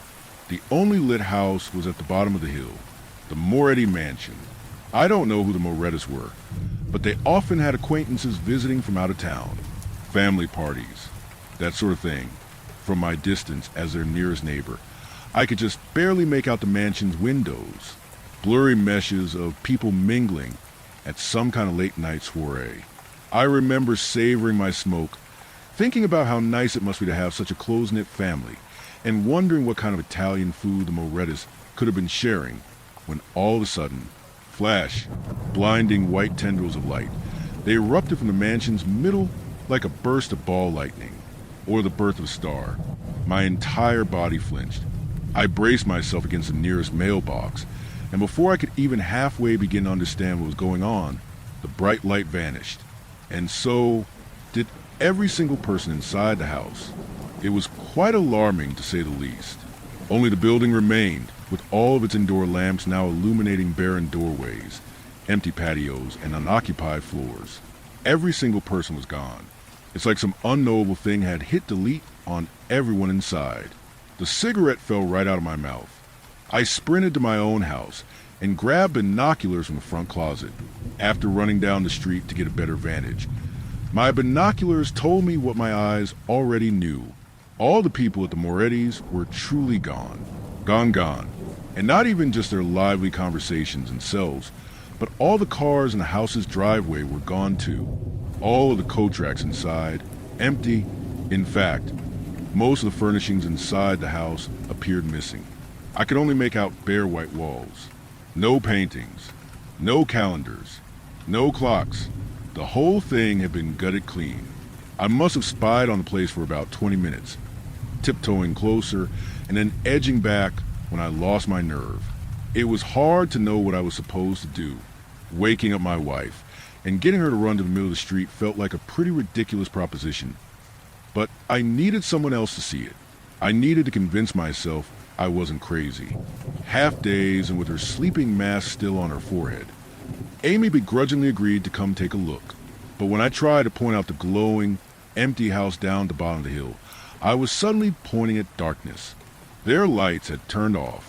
You couldn't really make out any of the house innards or surroundings anymore. Amy was confused.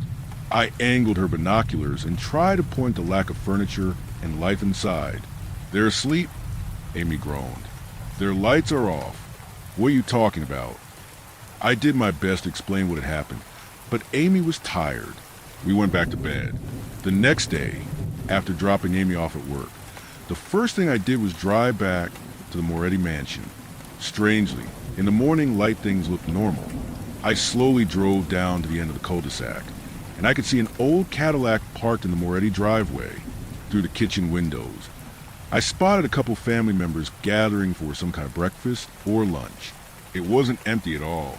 I pulled a big U-turn at the end of the road, driving fairly slow. In my rear view mirror, I watched the house, see if anyone twisted their head in my direction. No one did, because I was curious. I pulled another U-turn and drove right back toward the mansion. None of the profiles in the kitchen seemed to care. I drove a donut, just sort of absent-mindedly kept my wheel turned left and drove at 5 miles per hour, watching Moretti House to see if they would react. They didn't. I gave a honk, 2 honks, 3. Not a single person in the house seemed to be disturbed. Okay, I parked my car and stood at the end of their driveway. Through the neighborhood silence, I could hear some faint voices inside the house immersed in conversation. A tink from someone dropping cutlery on a plate. How is this possible? How can I hear them from out here? And yet they can't hear me out here. What may have been against my better judgment. I walked to their front gate, drifted up their little brick path, and knocked on the mahogany door. 3 solid whaps. I really didn't have anything to say, other than did something happen last night? Or is everything okay? But I figured it wouldn't hurt to try. 10 requisite seconds went by, then 30, and then footsteps. The door opened about a hand's width. A gold chain went taut at the top of the crack. Via subito. A large Italian barked at me. "You gonna do this every day?" I took a few steps back. "I'm sorry, what?" "Per querida." The man slapped his forehead. "I don't want to see you here again. You understand?" I shrunk away, really confused. Sorry. I just thought that... We call cops." "Go away," he yelled, slamming the door. I staggered back with my hands up. My stagger quickly turned into a stumble. My stumble turned into a trip. And then I sailed right into the Moretti's Cadillac. But instead of colliding with cold hard metal and breaking my nose, I kept falling until my ass hit concrete.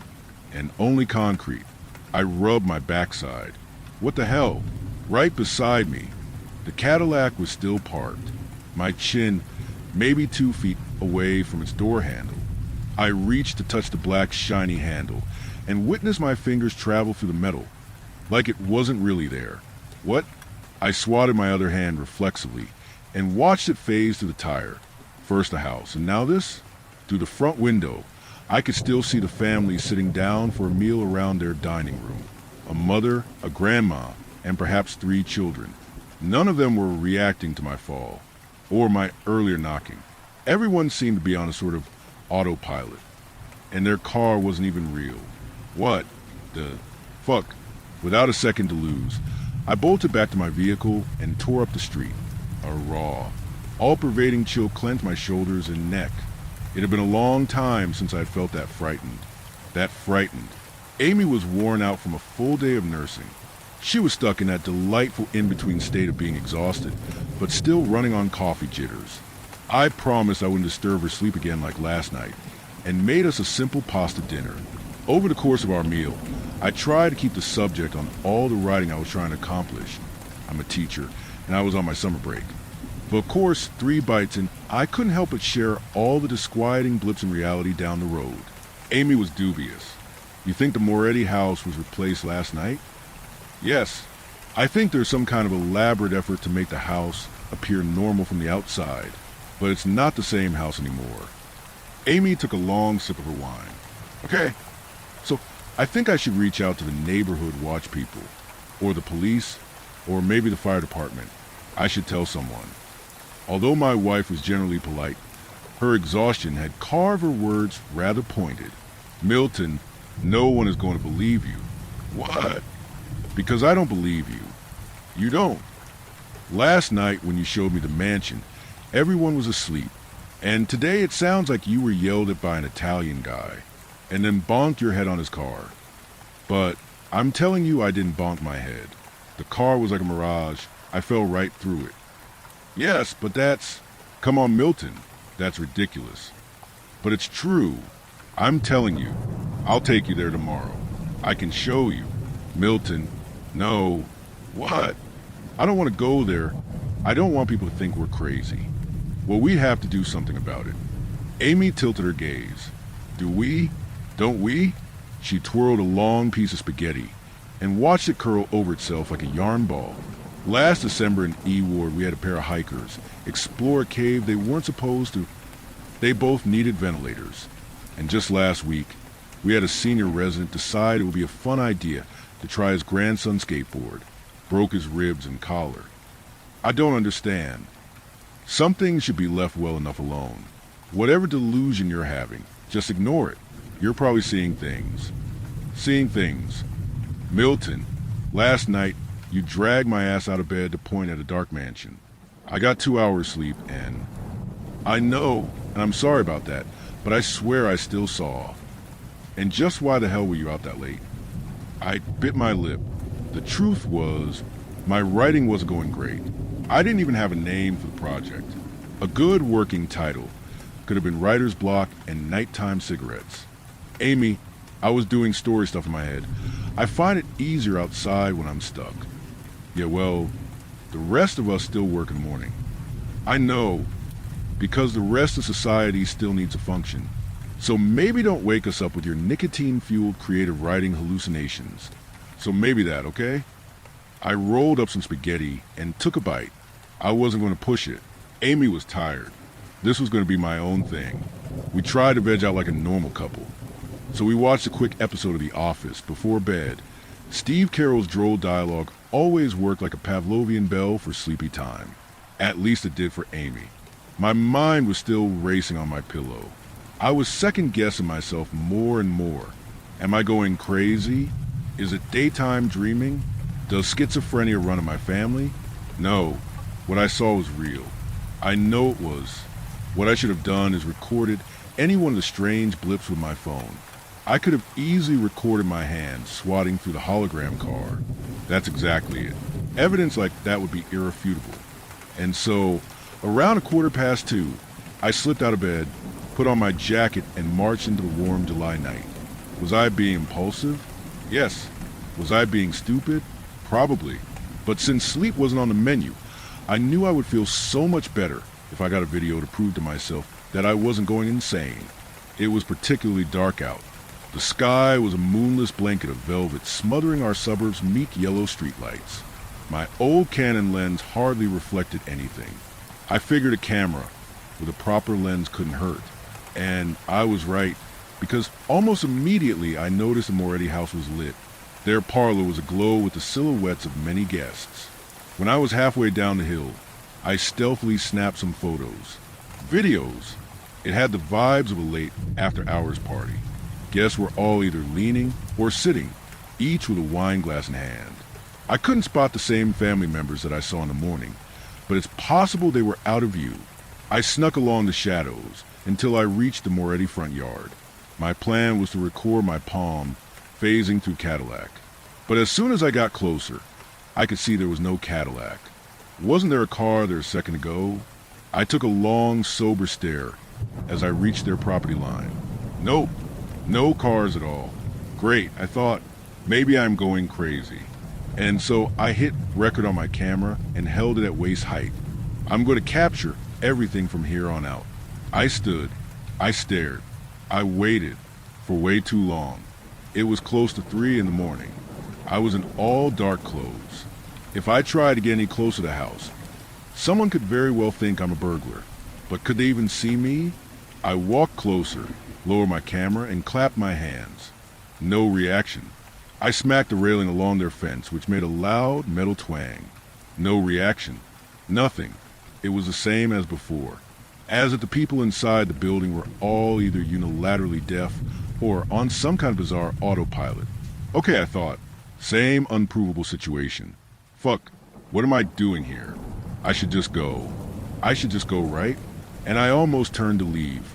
But then I proceeded to grip the railing, hop the fence, flank the house, and enter the backyard. No, there's got to be something. People have to know about this. It was a strange, overly busy garden. One that you'd probably need a team of landscapers for. There were bird baths, trellises, and long green vines snaking across wooden arches. I quickly ran my hand along nearby leaves and bushes, filming myself, check and see if all of this was real. I touched a flower pot, nudged a shovel. They all had the touch and feel of dense, actual things. I could still see the guests inside from the back window, and watch the same after-hours party seemingly stuck on repeat. What am I supposed to do? Sneak in? Catch them unawares? I kept recording my hand as it touched things in the garden, watching through the little viewfinder, hunting anomalies. There was a marble statue of a male figure in the middle of the yard. It looked like something hauled out of Rome. I tapped the statue's chest and quickly discovered my first anomaly. It felt hot. The texture was hard to describe, like freshly printed paper. I delicately touched the statue again, leaning into its strange heat. On camera, I was able to capture my finger making a very slight indentation in the middle of its solar plexus. And then, before I could pull back, the statue grabbed my throat. Quick, impervious arms enwrapped me. The chokehold was so tight, it hurt to draw breath. The camera fell out of my hands. The statue started to walk. The statue started to walk. I was forced to follow, my toes barely touching the earth. It heaved me across the garden. My camera swayed along its strap, aimed at the ground. The back doors of the mansion opened on their own. Gah! I wheezed out. Phew! The statue steered me with its arms. Its hot fingers could easily crush my throat. It marched me inside the Moretti house where I could see something was wrong. Very wrong. Instead of furniture and Italian decor, the entire inside was white grids. Each of the ceilings, walls, and floors were all composed of small white squares with faint blue outlines, like graph paper from math class. Without ceremony, the statue let me go onto the middle of the floor. My knees shot out in pain. I scrambled up to run, but the door behind us sealed shut. Now the entire space was doorless, windowless. Everything felt unnaturally lit by these grids. I glanced at my hand. It was evenly lit from all sides. No shadows anywhere. Where the fuck am I? Out from a hidden corner, more statues appeared. Some of their body types corresponded with the party guests I had seen earlier, except they clearly weren't human guests. They were just smooth, marble white copies of the guests. Please, don't hurt me. My words echoed through the grid room. There was something terrifyingly infinite about this space. A white statue with a large gut and pudgy face came up to me. I realized it had the exact same shape and stature of the Italian man who yelled at me. Despite his face having no texture, I could still see the template lips curve into a smile. You do not belong here. His previous accent had disappeared. It was like some cosmic text-to-speech machine was feeding him words. "No, I don't." I whispered, "Please don't hurt me." The pudgy template man shrugged. A feminine template in the back asked, "Why would we hurt you?" I recoiled, moving away from all of them. My hands touched the hot, papery grid walls. I tried to slink away. "We would never hurt you. You are one of us. We would never hurt you." I reached the corner of the house, and suddenly the white tiles developed color, like a growing stain. The entire space started rendering a wooden floor, brown baseboards, and cream wallpaper. No, but this is... In 2 more blinks of an eye, I was standing in my own hallway. I could see my Costco calendar hung above the stairway. I recognized my slippers on the floor. No, this isn't right. I was suddenly outside of my bedroom. I clawed at the handle and opened the door, looking for a way out of this. And, of course, that's where I saw it. There, lying in bed, was a perfect white template model, resembling Amy. In about half a second, her pajamas and skin tone rendered into place. She yawned, stirred a little, and looked up at me. "Milton?" I bolted away and explored the rest of the house. It was all too familiar, down to apples in the fridge and mouse droppings behind my couch. This was an exact replica of the duplex I had lived in for the last 6 years. "Everything okay?" Amy called.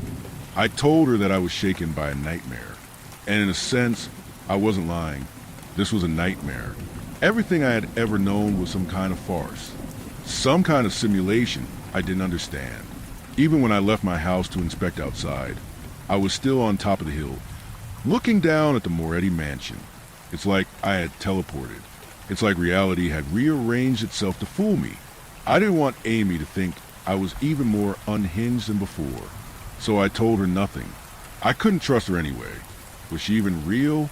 It was too big of a madness to share with anyone, so I kept it to myself. For weeks I've kept this to myself.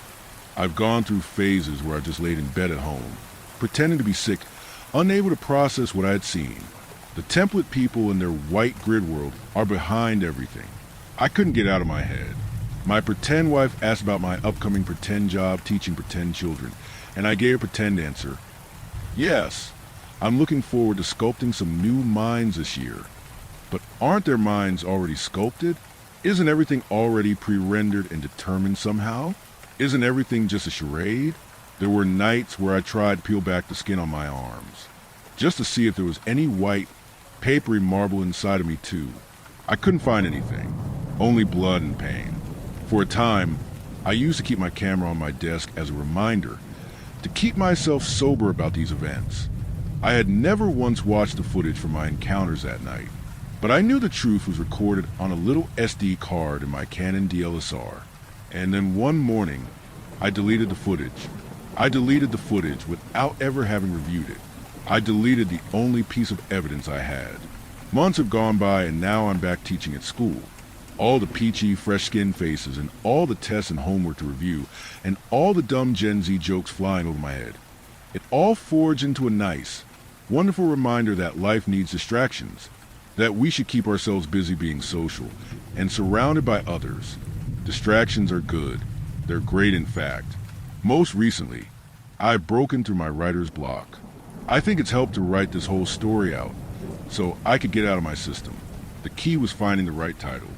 Once I had the title, everything just started to flow.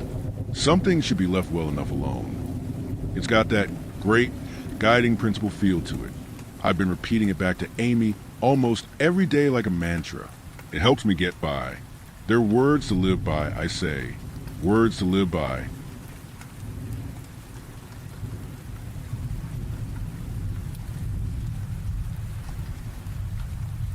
Story 9. Finisterre. It has always been there, said Gonzalo after taking a sip of his beer. Compared to previous days, the bar was unusually quiet. The summer was ending, and so was the influx of tourists and life that the season brought to our little town. Granted, it wasn't the biggest bar, and it was rather narrow. To the left of the entrance there was a row of a few tables that stretched all the way to the back, where the restroom was located, and to the right lay the counter, and a busy bartender drying some glasses with a washcloth. We were seated on the first table of the row, the one near the door. On the other side of the bar was the only other customer, one of the town's drunks, all alone, occupying the biggest and last table, next to the bathroom.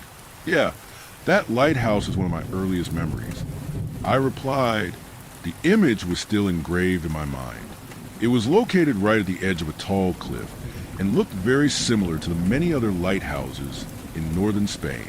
The first floor of the building was a cube made out of ancient stonework. It had been left intact when the building was renovated a century ago. From the base rose a decrepit spire that overlooked our quaint fishing town. Almost anywhere you looked, there were spots of concrete the elements had exposed. It was hard to believe that once it was completely painted a clean, pure white. Upon the spire laid the cabin from which the light used to shine when the lighthouse was still operational, but now its windows were shattered. That's not really what I meant. Of course it's been there since we were born. It's older than the town itself. I'm pretty sure it's older than the Tower of Hercules. It has always been there. Gonzalo quickly cut off my train of thought. About that, I've always wondered why they would build a lighthouse in the middle of nowhere. It doesn't make much sense as it is now with how little traffic the town gets. But back then, it made even less sense. Why would sailors want help to reach, well, barren coastland? It's kind of eerie, don't you think? Gonzalo was about to reply, but I instantly interjected again. And that's not all. This town has way too many missing person cases for how small it is. Again with the ghost stories. Alvaro? Oh, yeah. This town sure is curious, he said mockingly. Oh, come on. You know the stories too. The postman, the street cleaner. How many strange disappearances have we lived through growing up in this small town? And how many have our parents lived? It's certainly odd, you gotta give me that. Gonzalo scoffed and began gulping down the rest of his beer. That short moment of silence gave me the chance to observe him. He hadn't changed a bit since I had last seen him 2 years ago. We had been best friends since I could remember. We grew up together, and we were inseparable. That is, until he went off to college. He went to Santiago, and I got the opportunity to study abroad. However, this summer we were both going back to our hometown to visit our families. And now, here we were, drinking in the best bar in town, catching up. So, are we finally going to explore it? Gonzalo blurted out as he finished his drink. I hesitated. We had talked about breaking into the lighthouse many times when we still lived here. But we ended up chickening out every time. Well, to be honest, I was the one who always got cold feet. Gonzalo was braver than me in that regard. Nevertheless, we weren't going to get many more chances to do it. We seemed to be leaving this town, and to a certain extent our friendship behind. So, for old time's sake, I decided I would go through it at this time. Okay, let's do it. I replied with a smile. For real? His eyes then lit up when I nodded in response. While finishing my own beer, we then each went home to prepare for our trip. And we agreed to meet at midnight at the dirt road that led to the lighthouse. Once there, it was a 5-minute walk. The hour came, and we began making our way up the little path. The air was cool and humid. A light breeze accompanied by the soothing sound of waves crashing against the shoreline brought the familiar odor of the Cantabrian Sea. In front of us, the dim glow of the moon illuminated the green pastures that populated the cliff. Atop it, I could make out the towering silhouette of the lighthouse, and behind it, endless dark sea. No wonder the Romans dubbed this region as Finisterre, the end of the earth. Amidst this dismal landscape, my mind began to wander. When I was just a kid, the postman went missing. One evening, he went to take out the trash, and he just didn't come back. His wife reported him as missing to the police that same night. They did a thorough investigation, but nothing was found, until a few days later, when his body washed up on the shore a few miles east. It was mangled and bruised, but the cause of death was determined to be drowning. The authorities ruled it out as a suicide, believing that he chose to end his life by jumping off the lighthouse's cliff. However, most of those who knew him were skeptical of that theory. You all right there, man? You look like a sad puppy. Gonzalo brought me back to reality. Yeah, just thinking. I replied, always thinking, he chortled. I let out a nervous chuckle in reply.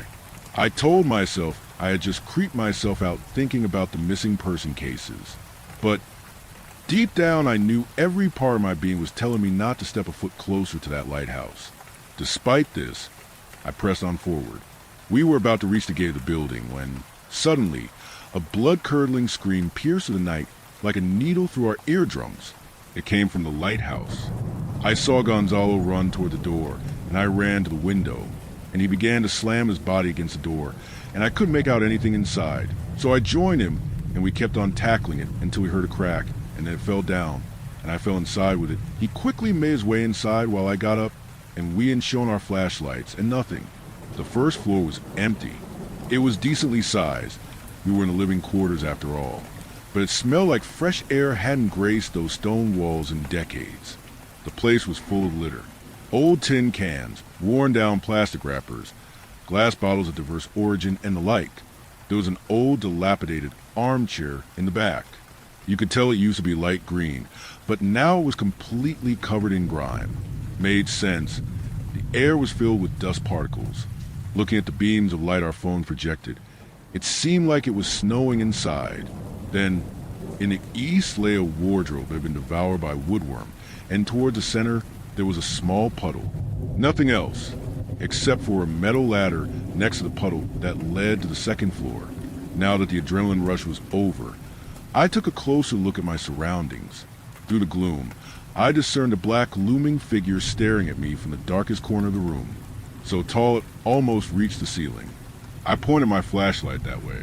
Nothing, but when the light shone on the armchair, it looked like someone was creeping behind it, a grinning face hiding behind the back of the chair, gripping it with its claw-like fingers. My imagination was playing tricks on me, and I deeply regretted having gone inside.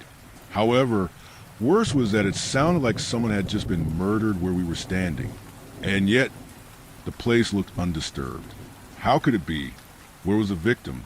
And the murderer? What if he was hiding in the wardrobe? What if it was a way to lure victims inside? I wanted to get out. It definitely came from the first floor, Gonzalo whispered, breaking the deafening silence that had engulfed us. I nodded. We need to get the hell out of here and call the police. We wearily started walking backwards, with our eyes looking inside at all times, vigilant. Once we were out, I dialed the emergency services while we quickly advanced along the dirt trail back to our town. The man on the phone told me the police would take around half an hour to arrive, and asked us to wait for them along the footpath that headed to the lighthouse. I told Gonzalo what the operator had said to me, and after a brief moment we both stopped walking, seemingly in unison. For some reason, we began staring at the lighthouse, barely visible in the night. About what you were saying earlier, Gonzalo spoke up. I think the previous mayor agreed with you when he shut down the lighthouse. There wasn't really any reason for it to be operational. There's barely any sea traffic here, and the coastline isn't even dangerous. I guess the people of here must have had a reason to build it. Right after those words left his mouth, another harrowing scream emanated from that accursed place. That woman doesn't have 30 minutes, he blurted out as he left my side, and began to run back up the path. What are you doing? I shouted. She needs help, he yelled back. You stay there and wait for the police like the operator said. What the fuck are you doing? It's dangerous. Come back. I repeated, but he couldn't hear me anymore, or he ignored me. Either way, he kept running towards the lighthouse. As the silhouette got lost in the inky darkness, I was left alone in the middle of the trail. The light of my phone's flashlight didn't reach far. All I could see was grass gently swaying with the wind on both sides of the path, and in the back the familiar shape of the lighthouse looking over me. I didn't know what to do. On the one hand, I couldn't let him go alone. What if he got hurt? We had no idea what was going on in there. But on the other hand, I was scared. I was terrified. I wanted to run home and leave Gonzalo behind so badly. I hated myself for that thought, and I hated him for going back to that lighthouse. Why couldn't I be braver like him? The truth is, I didn't know what to do. I knew from the start. Of course I was going to stay put. I was a coward. So I told myself I was making a decision to stay because I had to wait for the police like he said. And then, again prompted by the situation, I began to reminisce. Another woman also drowned before I was born. She was a street cleaner who worked a graveyard shift. Same as the postman. One night she just vanished. However, she was found just a day later in the thicket behind town. Her body lay dead beneath a tree, her lungs filled with seawater, drowned in dry land. This time, however, what brought me back was the sound of thunder in the distance. A light drizzle followed. I didn't know it was going to rain tonight. While I was pacing toward a nearby lone oak to take shelter, yet another scream deafened the calming sound of rolling tides and oscillating blades of grass. But now, it wasn't a woman's scream. It was a man's. It was Gonzalo's. I quickly turned to face the lighthouse, that black spire against the sea. Now, it wasn't just a random lady screaming. It was my friend. I needed to go help him. I took a couple of steps towards it and stopped, the noise of the thousands of thoughts rushing through my head. It felt like the silent night was howling at me. I imagined countless scenarios. Knives, flesh, blood everywhere. Each made my heart race even more. I was paralyzed inside my head. Water droplets hit my face. Frigid stings. My eyes swelled up with tears. I had to help him, but I couldn't. But then an image flashed in my head. Him rushing toward the lighthouse in aid of a woman we didn't even know. I wished I could do that. I wish I could be so bold. And now, when it was him who needed help, I wasn't going to do anything. Rage began to smolder in my chest. No, stop fucking wishing and do something. The heating fire spread throughout my torso. Rage turned into determination. Just do it. I muttered as I began to strenuously lift the feet that felt like they'd been anchored in the open sea. Flashlight in hand, I crossed through the gate. I swung my phone frantically around the first floor to try and locate Gonzalo, or anything that explained the screams. But it was as undisturbed as moments ago. Some old furniture and a ladder in the center. So the rush of adrenaline powered me forward. My feet splashed against the puddle I had to step on to reach the stairs. Climbing up the ladder, I could hear that the rain outside had become a downpour. Raindrops barraged the walls of the lighthouse in tempestuous warfare. I reached the second floor and shined my flashlight around. The kitchen, rusty pots and pans, lay next to an old wood-burning cooking stove. Gonzalo wasn't here. It was bare and aside from that, I had entered the tower. The modern part of the lighthouse. A spine of rusty vertebrae coiled around the spire. Stairs I raced to climb. I put my foot down on the first step and nearly slipped. The stairs were wet, soaking wet. Had the rain gotten inside? How? I scanned the room again and found that the only window on this floor looked tightly shut. However, I also noticed a trail of moisture leading from the ladder to the spiral stairs that I had missed before. Perplexed, I resumed quickly advancing up. Beneath the deafening sound of storm outside, I could make out another noise. Bangs on a wall. Although infrequently, something was definitely crashing against the walls at the top of the building. And it wasn't rhythmic. It didn't follow any pattern. The bangs seemed to be random. This didn't deter me. It only added wood to the fire. I passed the third floor. I did a sweep of the room. Gonzalo wasn't here either. So I kept speedily moving up. The stairs were still drenched, and another sound was added to concoction in my ears. Every time there was a bang, I could also pick up something else. A splash, like tides breaking at the shore. But it wasn't coming from outside. It was coming from the lantern room. It didn't make any sense. Where was Gonzalo? Where was the woman we had heard scream? This did unnerve me. It began to tear at my newfound bravery, and I hesitated. What the fuck? I muttered. In spite of this, I pressed on relentlessly towards the top of the lighthouse. The splashes and bangs increased in intensity as I inched closer. I stepped foot into the lantern room at last. The atmosphere became thick and heavy. Immediately, I noticed that the sound of the tempest had become stronger as the glass panes that surrounded the room to let the light shine through were shattered, and the pouring rain was getting in. My light was pointing at the pillar in the center of the room.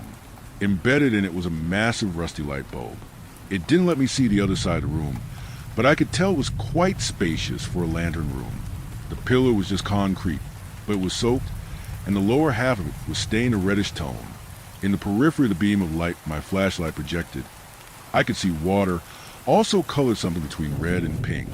It reached around ankle height, which was oddly high given that there was barely any water where I was standing, just a few steps away. I advanced it around a pillar, and as I did so I could see the water level unnaturally rise, almost like a hillside of liquid. I followed the rising seawater with my flashlight until I reached the peak, a liquid mountain that was a meter away from reaching the ceiling. I couldn't really make out what I was seeing with my torchlight until the entire sky lit up for an instant. Like the flash of a camera, the image I saw got engraved in my mind. In front of the broken glass panes of the lantern room, still water climbed up to a summit a couple of meters high. Crimson seawater, stained with blood and with some algae suspended inside. Close to the bottom, I could make out the shape of feet, or legs inside of the water. Contrarily, near the top, the liquid was a deep murky red that didn't allow the light to shine through. But there was something poking out. An arm, the sleeve soaked red, bent the wrong way at the elbow. I could tell it was his arm. The strike of lightning faded out, and before I had time to react, I heard a gasp for air. I pointed my flashlight toward the sound, and saw Gonzalo's head peeking out of the crimson watery peak. His mouth agape, it was a gory mess of blood and seawater. Some teeth had been ripped out. He had a colossal bruise on the left side of his face, and in between his locks of drenched jet black hair, I could see his bloodshot eyes. He was looking at me. I had never seen so much terror in his gaze. Immediately, the water shifted. It moved toward the broken panes, before quickly rushing in the other direction. A thunderous crash rang throughout the lantern room. The water had slammed against a pillar, like a wave breaking at the cliff. Gonzalo screamed, his body colliding violently with the column. I stood there petrified. I physically couldn't move forward to help him. My body wouldn't let me get out of there either. I could only watch as the seawater receded as if pulled by the tide at shore, and then again thrusted with unnatural force towards the central column. This time, though he didn't scream, the water was so full of blood I couldn't even see his body when a blob of liquid leaped out of the broken panes, carrying Gonzalo with it. My momentary paralysis then inexplicably lifted, and I raced to the edge of the lantern room. I arrived just in time to observe through my flashlight how the scarlet seawater fell into the ocean, merging with it like the countless drops of rain. The blood quickly dispersed in between the turbulent waves, and Gonzalo's lifeless body plunged into the water, to be carried away by the current. I stood there, observing the raging sea under the storm, mesmerized. I felt like I had just been in the presence of something powerful, ancient and powerful, primal, the bastard child of Mother Earth. I couldn't have been the only one to witness it. All the people who went missing, they saw it too. They were its victims. A force so old, it must have been here for centuries, millenniums, even eons. And the lighthouse, the people before us knew. They knew it was here. They didn't build the lighthouse to aid ships in reaching the shore. It was a warning. Its sight heralded the presence of something that we weren't made to understand. Because at Finisterre, the earth ends and the endless ocean begins. It doesn't belong to us and never will.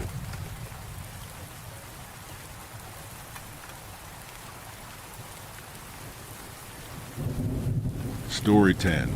My best friend and I just killed each other. Now that I'm trying to tell the story of how I died, I've found myself appreciating the craft of eulogy more than I ever did in life. I'm finding it difficult to find where the story of my end begins. It all started with it, I suppose. I saw it first on my walk home from work a month ago. I'd stayed late at the coffee shop after my shift was technically over, and that shift had itself only begun after a long day at school, so I wasn't in the best of moods.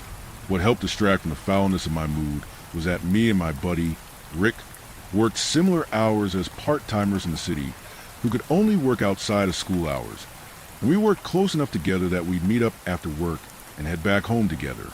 We lived in the same neighborhood, so at least we had some company in the dark, silent city late at night. I forgot all about the woes of university life, though when I saw it, I caught it in the corner of my eye at first. Two pale eyes peering out from the darkness of an alley into the street as we walked toward the train station long after the buses had stopped running for the night. What I thought was at first, I don't know, but I remember not thinking much of it at the time. A homeless person looking for some spare change, maybe. I didn't say anything to Rick, whose eyes were, as per usual, glued to his phone. I didn't say anything when I saw those two pale eyes, all white with no iris or pupil if my mind wasn't playing tricks on me.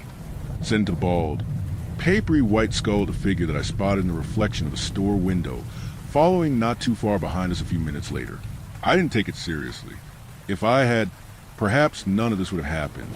If anything, I thought it was annoying if I was going to get robbed or attacked by a homeless guy. He couldn't have found me at a worse time. In hindsight, I should have known something was up. Despite its emaciated appearance, it moved in a way that suggested strength and power, with an even stride that made him look as though he was floating and not walking. It was dressed in shades of black, which somewhat hid the disheveled state of its clothes, as it did look very much like a person who slept on the streets, despite the fact that it wasn't wearing very many layers.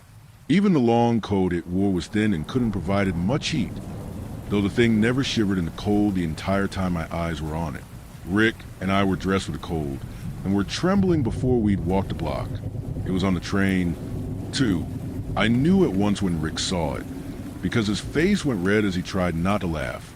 Despite my annoyance with that habit of his unfortunate-looking people, were one of the funniest things in the world. If you asked Rick, I had my own bad habit of laughing when others did, even when it wasn't appropriate. Soon we were both consumed by a fit of laughter that was only silent through our efforts to not break the silence that blanketed the world at such a late hour with our nonsense. It didn't seem to mind. It just stared out at the world passing by out the window. I only realized later, after things outside of my ability to stop had already begun, that it had never cast a reflection onto the window, no matter how the light shifted. When we got off the train, it was time for Rick and I to part ways, and we did so without much fanfare. We'd see each other at school tomorrow.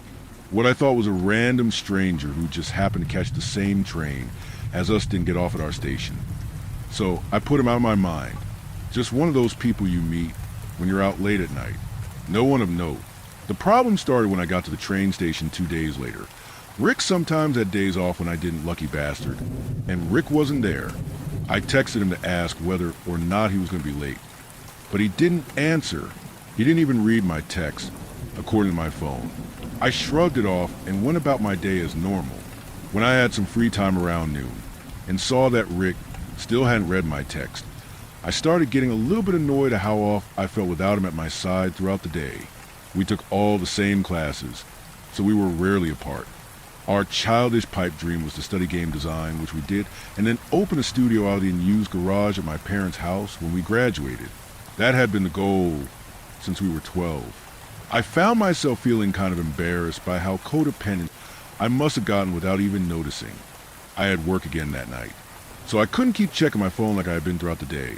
But I got the feeling that if I had, I would have continued to see that red receipt showing that he hadn't even seen my message. Instead of being worried, I thought, what a loser. Skipping school wasn't going to get us our studio. The next morning, which I had to myself, I walked to his house a few streets over from mine, the way it had been for near exactly a decade, and knocked on the door intending to give Rick a piece of my mind. Instead, his mother answered the door, and I swallowed the harsh words that had been on the tip of my tongue in favor of a smile. "Hey, honey," Nancy said quietly, almost whispering. Her voice had the same tight quality as her face. "Ricky's not well right now, so he might not be up to going out, if that's why you've come." That made no sense. If he was just sick, then why the hell had he not answered my text? What's he sick with? Can I talk to him at least? Nancy hesitated before saying, "Sure, why not?" The way she said it made me think she was holding something back. I didn't fail to note that even as she walked me to his room, I had no clue why she felt the need to do that. Considering that I'd been in their home 1,000 times before, and I asked again, she didn't tell me exactly how he was sick. At this time, I hadn't seen Rick in 3 days. I don't think I had gone that long without seeing him since we were 15.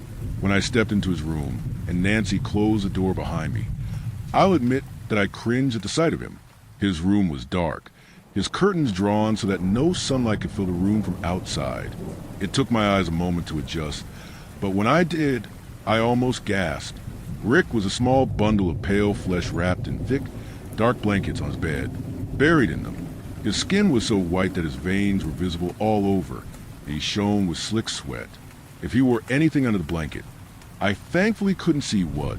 He was not quite gaunt, but he was visibly thinner than he'd been when I last saw him. His eyes were dark still, as was his hair, though his usually bouncy curls were matted to his scalp from the sweat. I almost blurted out that he looked like shit, which I realized before even opening my mouth wouldn't do any good. That's when the smell hit me, the stench of Rick's sweat-soaked body, and the musk of unwashed flesh. His room's window must have been closed, and it must have been closed for a while. I made a noise of shock and disgust, and Rick's face twisted into a wry grin. "Sorry," he said in a dull voice that shared none of the humor in his eyes. "No problem," I said, making an effort not to pinch my nose so I could stop smelling him. "What's going on, man? Haven't heard from you in a few days. Your mom told me you're sick." "Yeah, sick," he mumbled, shifting stiffly under the blankets that he brought up to his neck with shaking arms. "Don't know with what, but it's bad." I nodded slowly and tried not to breathe in too hard. "Have you seen a doctor?" Rick scoffed. "No, Dad thinks it's just a common cold. Won't hear anything about a doctor." He laughed, and it carried a sickly wheeze. "A doctor would have to come to me. Anyway, can't walk, can barely move my arms. My body feels tight, and cold, really cold." I shuffled on my feet, not knowing what to do to help my best friend feel better. "Some sun can't hurt. I'll open the curtains." Rick sat up so fast that he almost lurched forward. "No!" he roared, his voice filled with something that might have been fear or rage. His eyes met mine, and I was frozen to the spot by the intensity of his gaze. There was a dark patch where his head had rested on his pillow. A few moments passed before I gathered enough of my wits to recover. Okay, the smell of Rick's unwashed body, the sharp smell of sweat, filled my nose even more strongly than it had when I was standing at the door. It was a proof of my willpower that I didn't gag. My voice was strained, though, when I repeated myself without anything more to say. "Okay." Rick's eyes filled with pain, and he groaned as he laid back down in bed slowly. His movements were jerky and stiff, as if moving was not only painful but difficult, as if all strength had left his body, or as if his limbs had locked up and relaxing was a hard part. He was left panting afterwards, and my first instinct was to move closer and help him however I could, but the thought crossed my mind that whatever he had might have been contagious, and that kept me where I was, one step from the door. He said with a strangled, breathless voice. "You probably shouldn't hang around." "Yeah, probably," I sighed. I looked around the dark room, and instantly regretted breathing deeply enough to sigh. "Have you talked to our teachers? I won't do your homework for you, but I can set something up." "Yeah, that'd be great." His eyes met mine, and even as his body sagged into his bed after his brief exertion, those dark eyes were burning. I left after that. The smell drove me out just as much as Rick's insistence that he was fine. The whole way home, I took breath deeply to get the stench out of my nostrils, despite how it burned my nose and lungs. That wasn't the only reason I took my time. I tried to figure out what the hell kind of disease makes a person that kind of sick. I went to our local park and sat while I searched the internet, but I found nothing. Not a single thing matched that he could have possibly caught from anywhere or anyone. It's like his body had just decided to shut down out of nowhere. It bugged me, but there was nothing to do except wait for Rick to get better. The week that followed was hard. I wouldn't claim that I had it harder than Rick, but I struggled. If 3 days on my own had made me so thoroughly uncomfortable after a decade of inseparability from my best friend, then I wasn't looking forward to spending what eventually became weeks that way. I had work and school, so I couldn't visit Rick often, which only added to my loneliness. He never read any of my texts, much less answered them. We called a few times, but those calls always left me feeling hollow inside. His voice was a poor replacement for his friendship. I had never been the type to wear earrings, but I started wearing the studs he got me for my 18th birthday a couple years back. They were pure silver and gleamed even when there wasn't much light. It's just a shame that I can't wear them now. What really bothered me at the time was that Rick wasn't getting better. Whatever he caught, it was not a common cold. Whatever Rick's dad said. The guy was a neat freak who my mom, who had a degree in psychology that proved it worked every day while she worked as a lifeguard at the pool, liked to joke about the OCD diagnosis. She knew he'd get it. He saw a professional, which he refused to. Any kind of illness of the mind or body set him off. It was why he was sleeping in the car while his son worked through the sickness. About 2 weeks into my new status quo, I encountered him again. Or rather, it filled out a little in the time since I'd seen it last, and it moved with even more strength and liquid agility than it had had before. It moved like a shadow upon the ground, gliding more than stepping. The shadow had not emerged from an alley this time. It hadn't stepped out from the darkness. 1 second. I had been alone on the streets of the city, while making my way home in the middle of the night, and the next, the shadow was there. I made an abrupt left turn as soon as I could, without missing a step, not looking where I was going. I had no destination in mind. All I wanted was to not be alone with it. I glanced back a few steps past the turn, and found the shadow gliding around the corner. It was much closer than it had been mere seconds ago when I had taken my eyes off of it, and that caused my heart to leap up into my throat. I stifled a gasp and picked up my pace a little, because I suddenly got a much better look than I ever had before. My eyes had met the shadow's, empty and whiter even than its papery skin, which was not as tight around its skull and throat than it had been last time, which I noticed at the same time as a faint pale shine of bone jutting out from between its lips. Bone. No, not bone. Teeth. Prickly dread flashed through me like ice in my veins, and I came to another realization. The shadow wasn't gaining on me, wasn't catching up. It was keeping pace with me. That was when I realized the shadow was dangerous. I had been so at ease, so comfortable in my life, that even when a danger had entered my life the first time I spotted the shadow following us, I had ignored it and carried on with my night. The next turn I made was another left, taken at the nearest available opportunity. As soon as I rounded the corner, I started sprinting down the street and looked for any small space that I could tuck myself into so that I could hide. Unfortunately, there were none. I cursed my luck and begged my aching legs to move faster, but I'd just gotten off a longer shift than usual and was just about dead on my feet. When I glanced back to see whether or not the shadow was following me, my heart skipped a beat. It wasn't behind me, while my back was still turned away from the direction in which I was running, which was back the way I had originally been walking after leaving work after making 2 left turns. I stumbled backwards into what felt like a brick wall. I bounced on impact and fell forward onto my hands and knees. The back of my head I had struck his exposed chest. His clothes were in an even worse state than ever, burned away that touching cold metal burns. Looking back, I was met with a towering figure of the shadow. It had never been close enough to me before for me to properly gauge its height, but it had to be 6.5 feet tall. As I scrambled to my feet and backed away from it, as it looked down at me with pale, white eyes that almost glowed in the moonlight, I realized another thing. The shadow couldn't be human. It had crossed 100 feet in a second without a sound. The damn thing didn't even look like it breathed. That's how perfectly still it was when it wasn't moving. So I didn't think it had ever risked becoming out of breath through such a physical feat. It could have caught me at any time. Even aside from that, running into it at full speed, it felt like crashing into the ground. It hadn't budged an inch. Whoever this person was, if it was a person, was no mere man. Panic flashed to me like a lightning bolt, and I turned to run, panting hard as I pushed my body to the limit in a snap decision that hadn't really been much of a choice at all.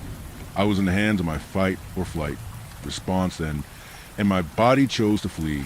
I ran right across the road without checking if it was safe to cross, and almost got pulverized by a car that narrowly missed me by 3 feet or less. The headlights blinded me for a second, but when I fell on my ass in the middle of the road and stared back the way I had come and blinked spots out of my eyes, I saw clearly that the shadow's head turned to follow the car that had nearly killed me slide to a stop halfway through the intersection. It turned back to me, and my skin prickled with the heavy anticipation of death as my eyes met its own. The driver, whose hand shook in trembling fists, approached me from where he left his car door hanging open and asked me if I was all right. I glanced at him and told him that I was all right, but when I looked back at where the shadow had been, almost taunting me with its casual demeanor, it was gone. Only the dark of the night remained where it had stood.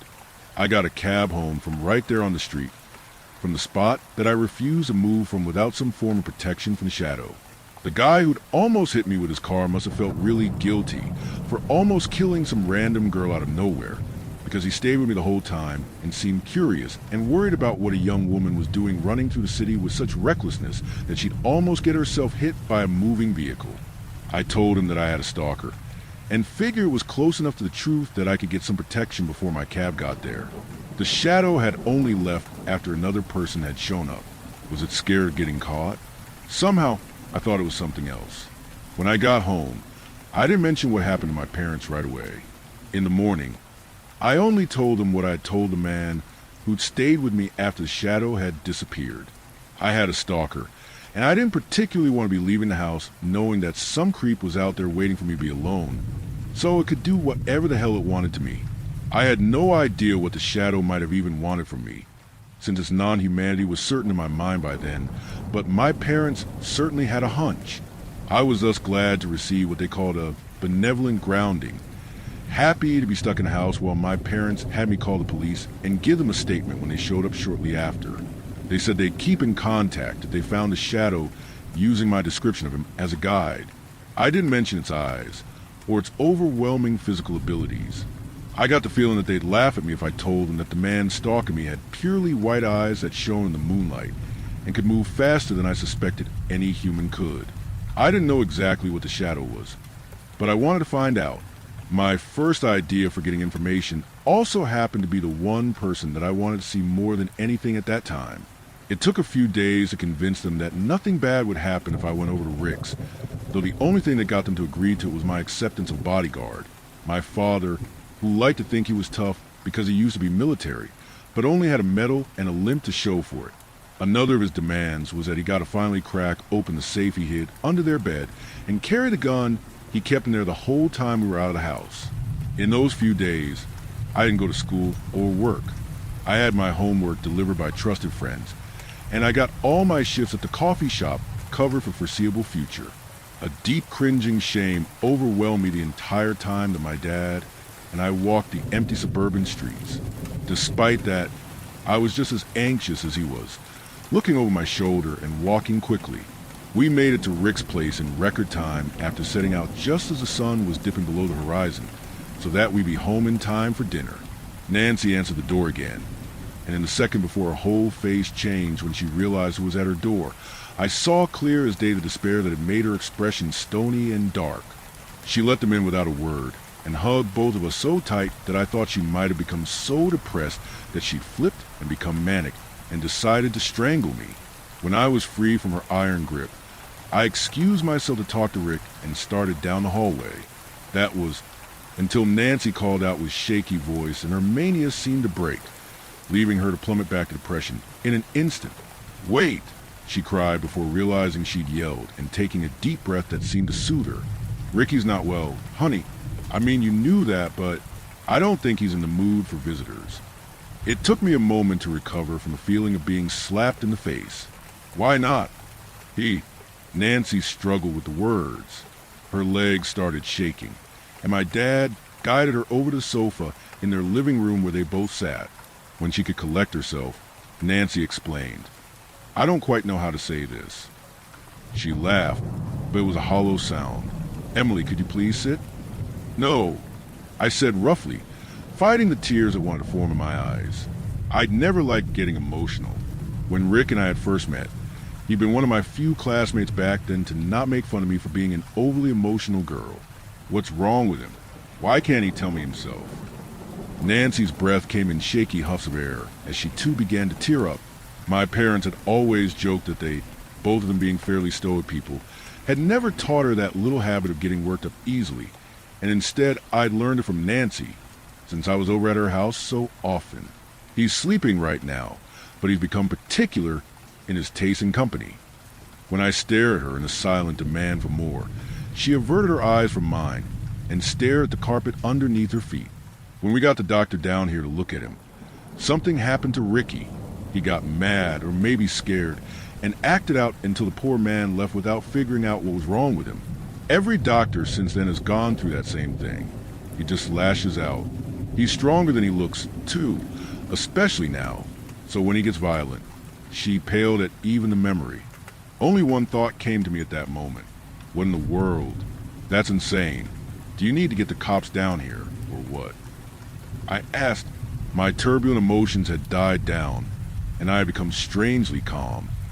The shock of hearing all that had driven the sadness away and replaced it with sheer disbelief. The Rick I'd known hadn't been violent, mostly because he'd never had the muscle mass to be really dangerous. As that thought crossed my mind, I made a connection, though I really didn't want it to be true. My suspicion was a crazy thing to just pitch to two rational, normal people, though, so I took a moment to decide on what I wanted to do about it. I ended up deciding to just walk away from Nancy and my dad and march down the hallway toward Rick's room. I had to see for myself. At that moment, I didn't particularly care if whatever he had was contagious or not.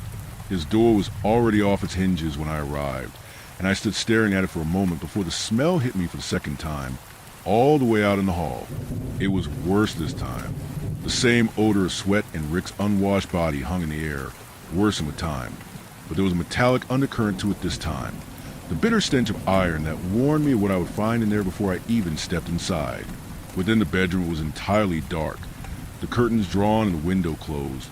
And this time I did gab when I got far enough in that sweat and bodily fluids and blood was all that I sensed, so foul and rancid that my knees weakened and I had to stop to recover my balance.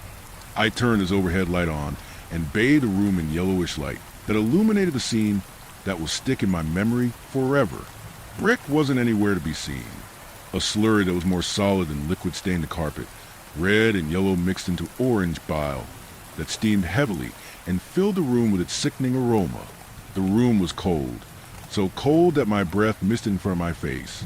His window must have been open finally, but it did nothing for the smell. There was rotten meat somewhere, judging by the stench and the buzzing of flies that I couldn't see, and I held my breath as I pushed further into the room to find it. A sound that could not have been made by a person made me jump as it echoed slightly from the bathroom attached to Rick's bedroom. The door was closed, and I was hesitant to destroy the memory of first coming to this house and marveling at how Rick had his own private bathroom when I didn't at home. But I walked over and gripped the doorknob tightly as it stunned my hand from the cold, just like the shadow skin. That reminder pushed me to action even faster. The smell of rotten meat and blood were only made worse by opening the door. There Rick was, hunched over his toilet and retching, making that awful, ear-splitting noise that had made my whole body erupt with goosebumps. When I screamed, his whole body turned toward me so fast that a cracking sound came from his neck or back, I don't know which.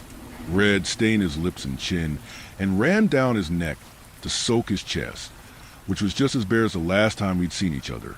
He suddenly lurched again and turned back to vomit up a gush of thick, dark blood that dripped from his tongue and lips slowly, as if partially congealed. He breathed wetly, his gasps causing him to choke on more of that thick, chunky blood that must have still been caught in his throat. Another heaving retch later, and something solid fell into the bowl beneath him, which made my blood run just as cold as his must be. What he threw up didn't steam at all. His rasping, flat voice said. He spoke as if it hurt to speak. His eyes caught mine, and I screamed again, but not because of the fresh blood that dripped down his stained face and chest, which was just as dark and clotted as the old blood. I screamed because when I met his eyes, what I saw was not his usual blue pair of bright, happy eyes. Rick's eyes were white, paler than pale, empty. "Emily?" he asked again, slowly standing with a motion so smooth that you would never be able to tell that he had been literally puking his guts up just a second earlier. He moved with a boneless sort of agility, another trait he now shared with the shadow. "You finally came. We've been waiting for you." He did not smile, but amusement of a sort played across his bloody features. A thrill of fear shot through me, and I moved on pure instinct, taking off out the door to Rick's room and leaping over the unhinged door. My dad was right there when I fled from the bedroom, peering into the room and blocking my way. I crashed into him, and we both went staggering down the hallway. But while my mind was consumed with thoughts and fears of the shadow and what Rick's resemblance of him might have meant, it was a comfort to know that others around me were not like them. My dad put himself in front of me instantly, and he didn't flinch when Rick's white body emerged from the empty doorframe with an almost slithering grace. Rick's light, bouncing steps brought him a few feet away from my dad and I, and we kept stumbling backwards as he approached slowly with a grim focus on his face. "Hello, sir," Rick said, and he almost sounded like himself, but there was still a breathless rasp to his voice that marked him as different. "You mind if we talk to Emily alone for a bit? We have a lot to catch her up on." "Jesus Christ, kid!" my dad yelled, putting his hand out in front of him so that there was something between him and Rick. "You ought to see a doctor." "No more doctors." Rick roared as he surged forward with serpentine agility. He lurched and tackled my dad, who was still built like a brick wall even 10 years after being forced into an early retirement due to a bullet a crazy squad mate had put in his leg in a fit of psychosis. Or so they said. They fell to the floor, Rick crouching over my dad's fallen body, and pushed me down the hallway in the process, so that I spilled out onto the floor in view of Nancy, who stood and shook like a leaf at the sight of her boy. As I stood and put as much distance between Rick and myself, dragging Nancy along with me as I backed up against the front door, a window caught my attention at the corner of my eye. I didn't yet know the significance of why the shadow had only ever appeared at night, but I remembered that Rick had sounded almost scared of the sun when I'd seen him last. So I figured the kind of thing they were, because they sure as hell weren't human, didn't just prefer the darkness, but actively avoided the light. As soon as half a plan formed in my head, though, I noticed that all that remained of the sunlight had faded to a dull orange halo around the horizon, as the sun had just minutes ago set for good. "Don't you see us?" Rick said flatly, walking with a posture that showed off how thin he had really become since I'd seen him last. His bones showed through his thin, tight skin, and his shorts hung off him so loosely that they might have fallen off at any moment with some bad luck. His stomach was entirely concave, empty of innards that had purged in the bathroom mere moments ago. Rick's chest did not rise and fall with the rhythm of breath. He held his arms out and smiled.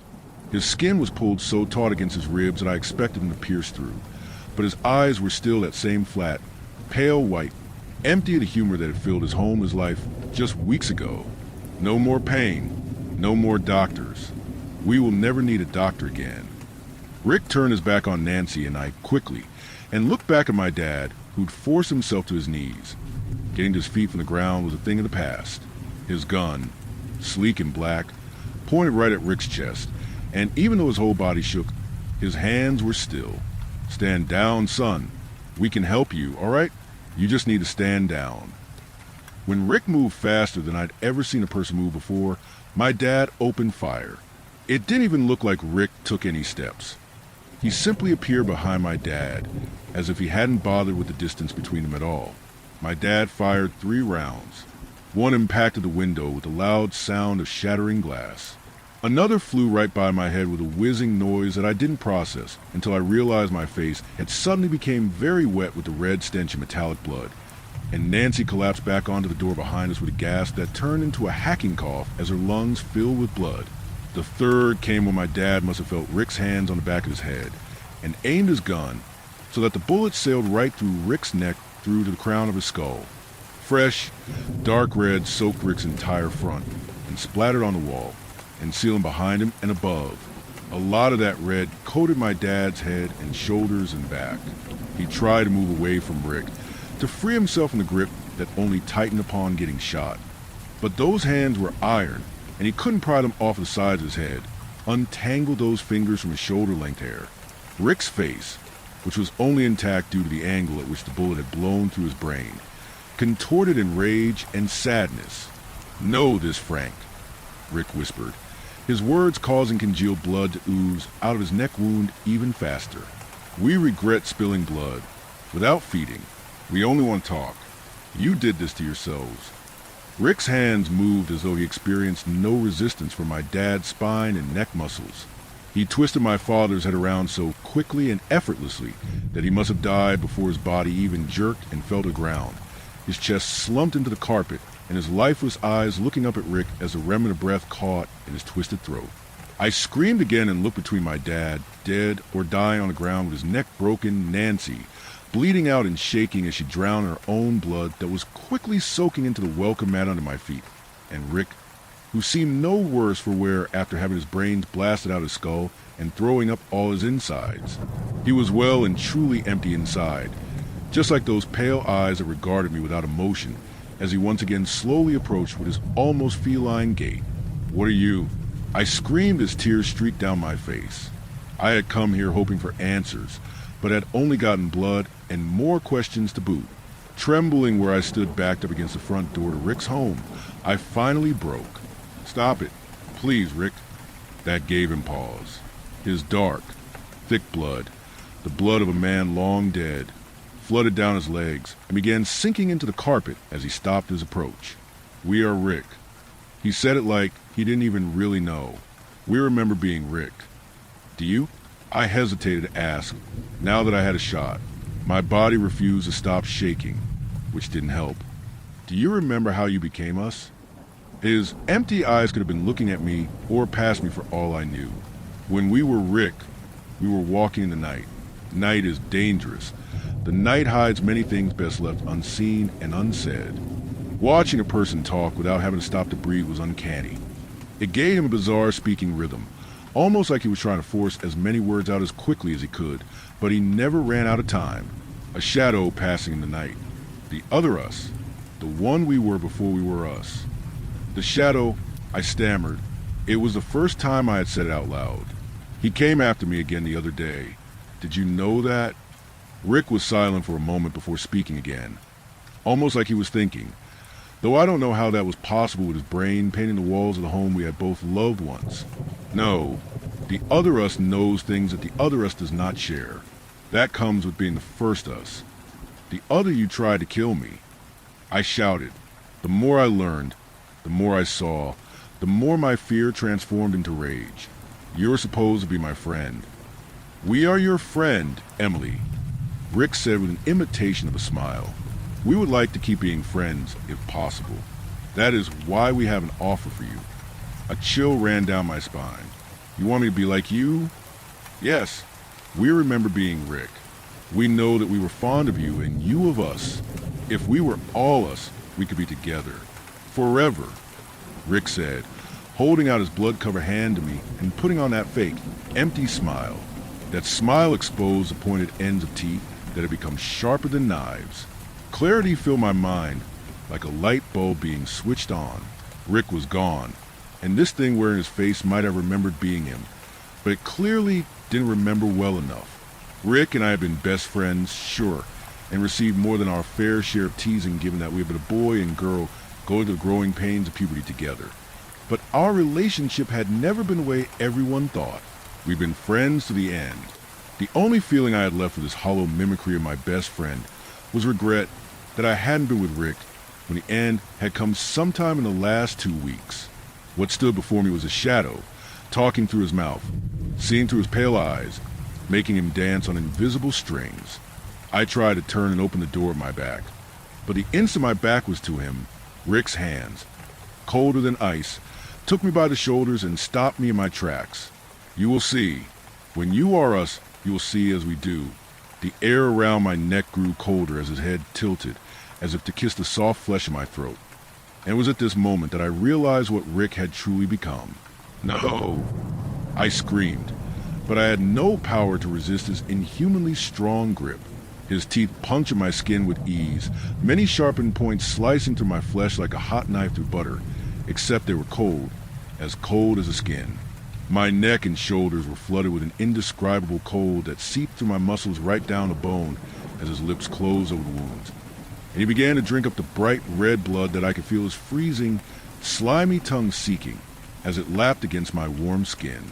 I writhed against him, trying to pull my head and neck away from his, and to my surprise, it worked. He screamed and lurched away from me so fast and hard that his feet left the ground, and he tumbled over the sofa, collapsing on the floor in a boneless heap. When he rose to his feet again, Rick's flesh was smoking and melting away from the bone. The skin around that spot on his cheek was blackened and charred. I stared at him like an idiot before realizing what must have happened and taking the silver earrings out of my ears and clenching my fist around them. I resigned myself to what I had to do. Friends to the end. When he leapt at me again with his mouth open and wet with my blood, I didn't even feel the burn of being bitten. It must have been that numbing cold. I let him tackle me to the floor between our dead parents, and when the angle was right, I shoved the earrings into his mouth and used the bullet hole in his neck as a handhold to force his mouth shut, even though it didn't really work. He screamed in smoke and dark. Thick blood spilled from his lips and made me splutter and cough. He rolled onto his back and clawed at his mouth, but he couldn't seem to spit it out. When he screamed again, with another waft of black smoke, I got a glimpse of the earrings melted into the roof of his mouth. The smell of cooking flesh filled the air as he thrashed around and smoke began to pour from that neck wound and the back of his ruined head and his nose. Rick went limp after a while of struggling, though the burning continued. Whatever had been keeping him alive must not have been able to fight off the silver, and soon his head was a flaming ball of charred meat. Sometime after the fire had consumed his head, but before it spread to his body, I felt something akin to a string snapping, a connection that ran from me to him breaking.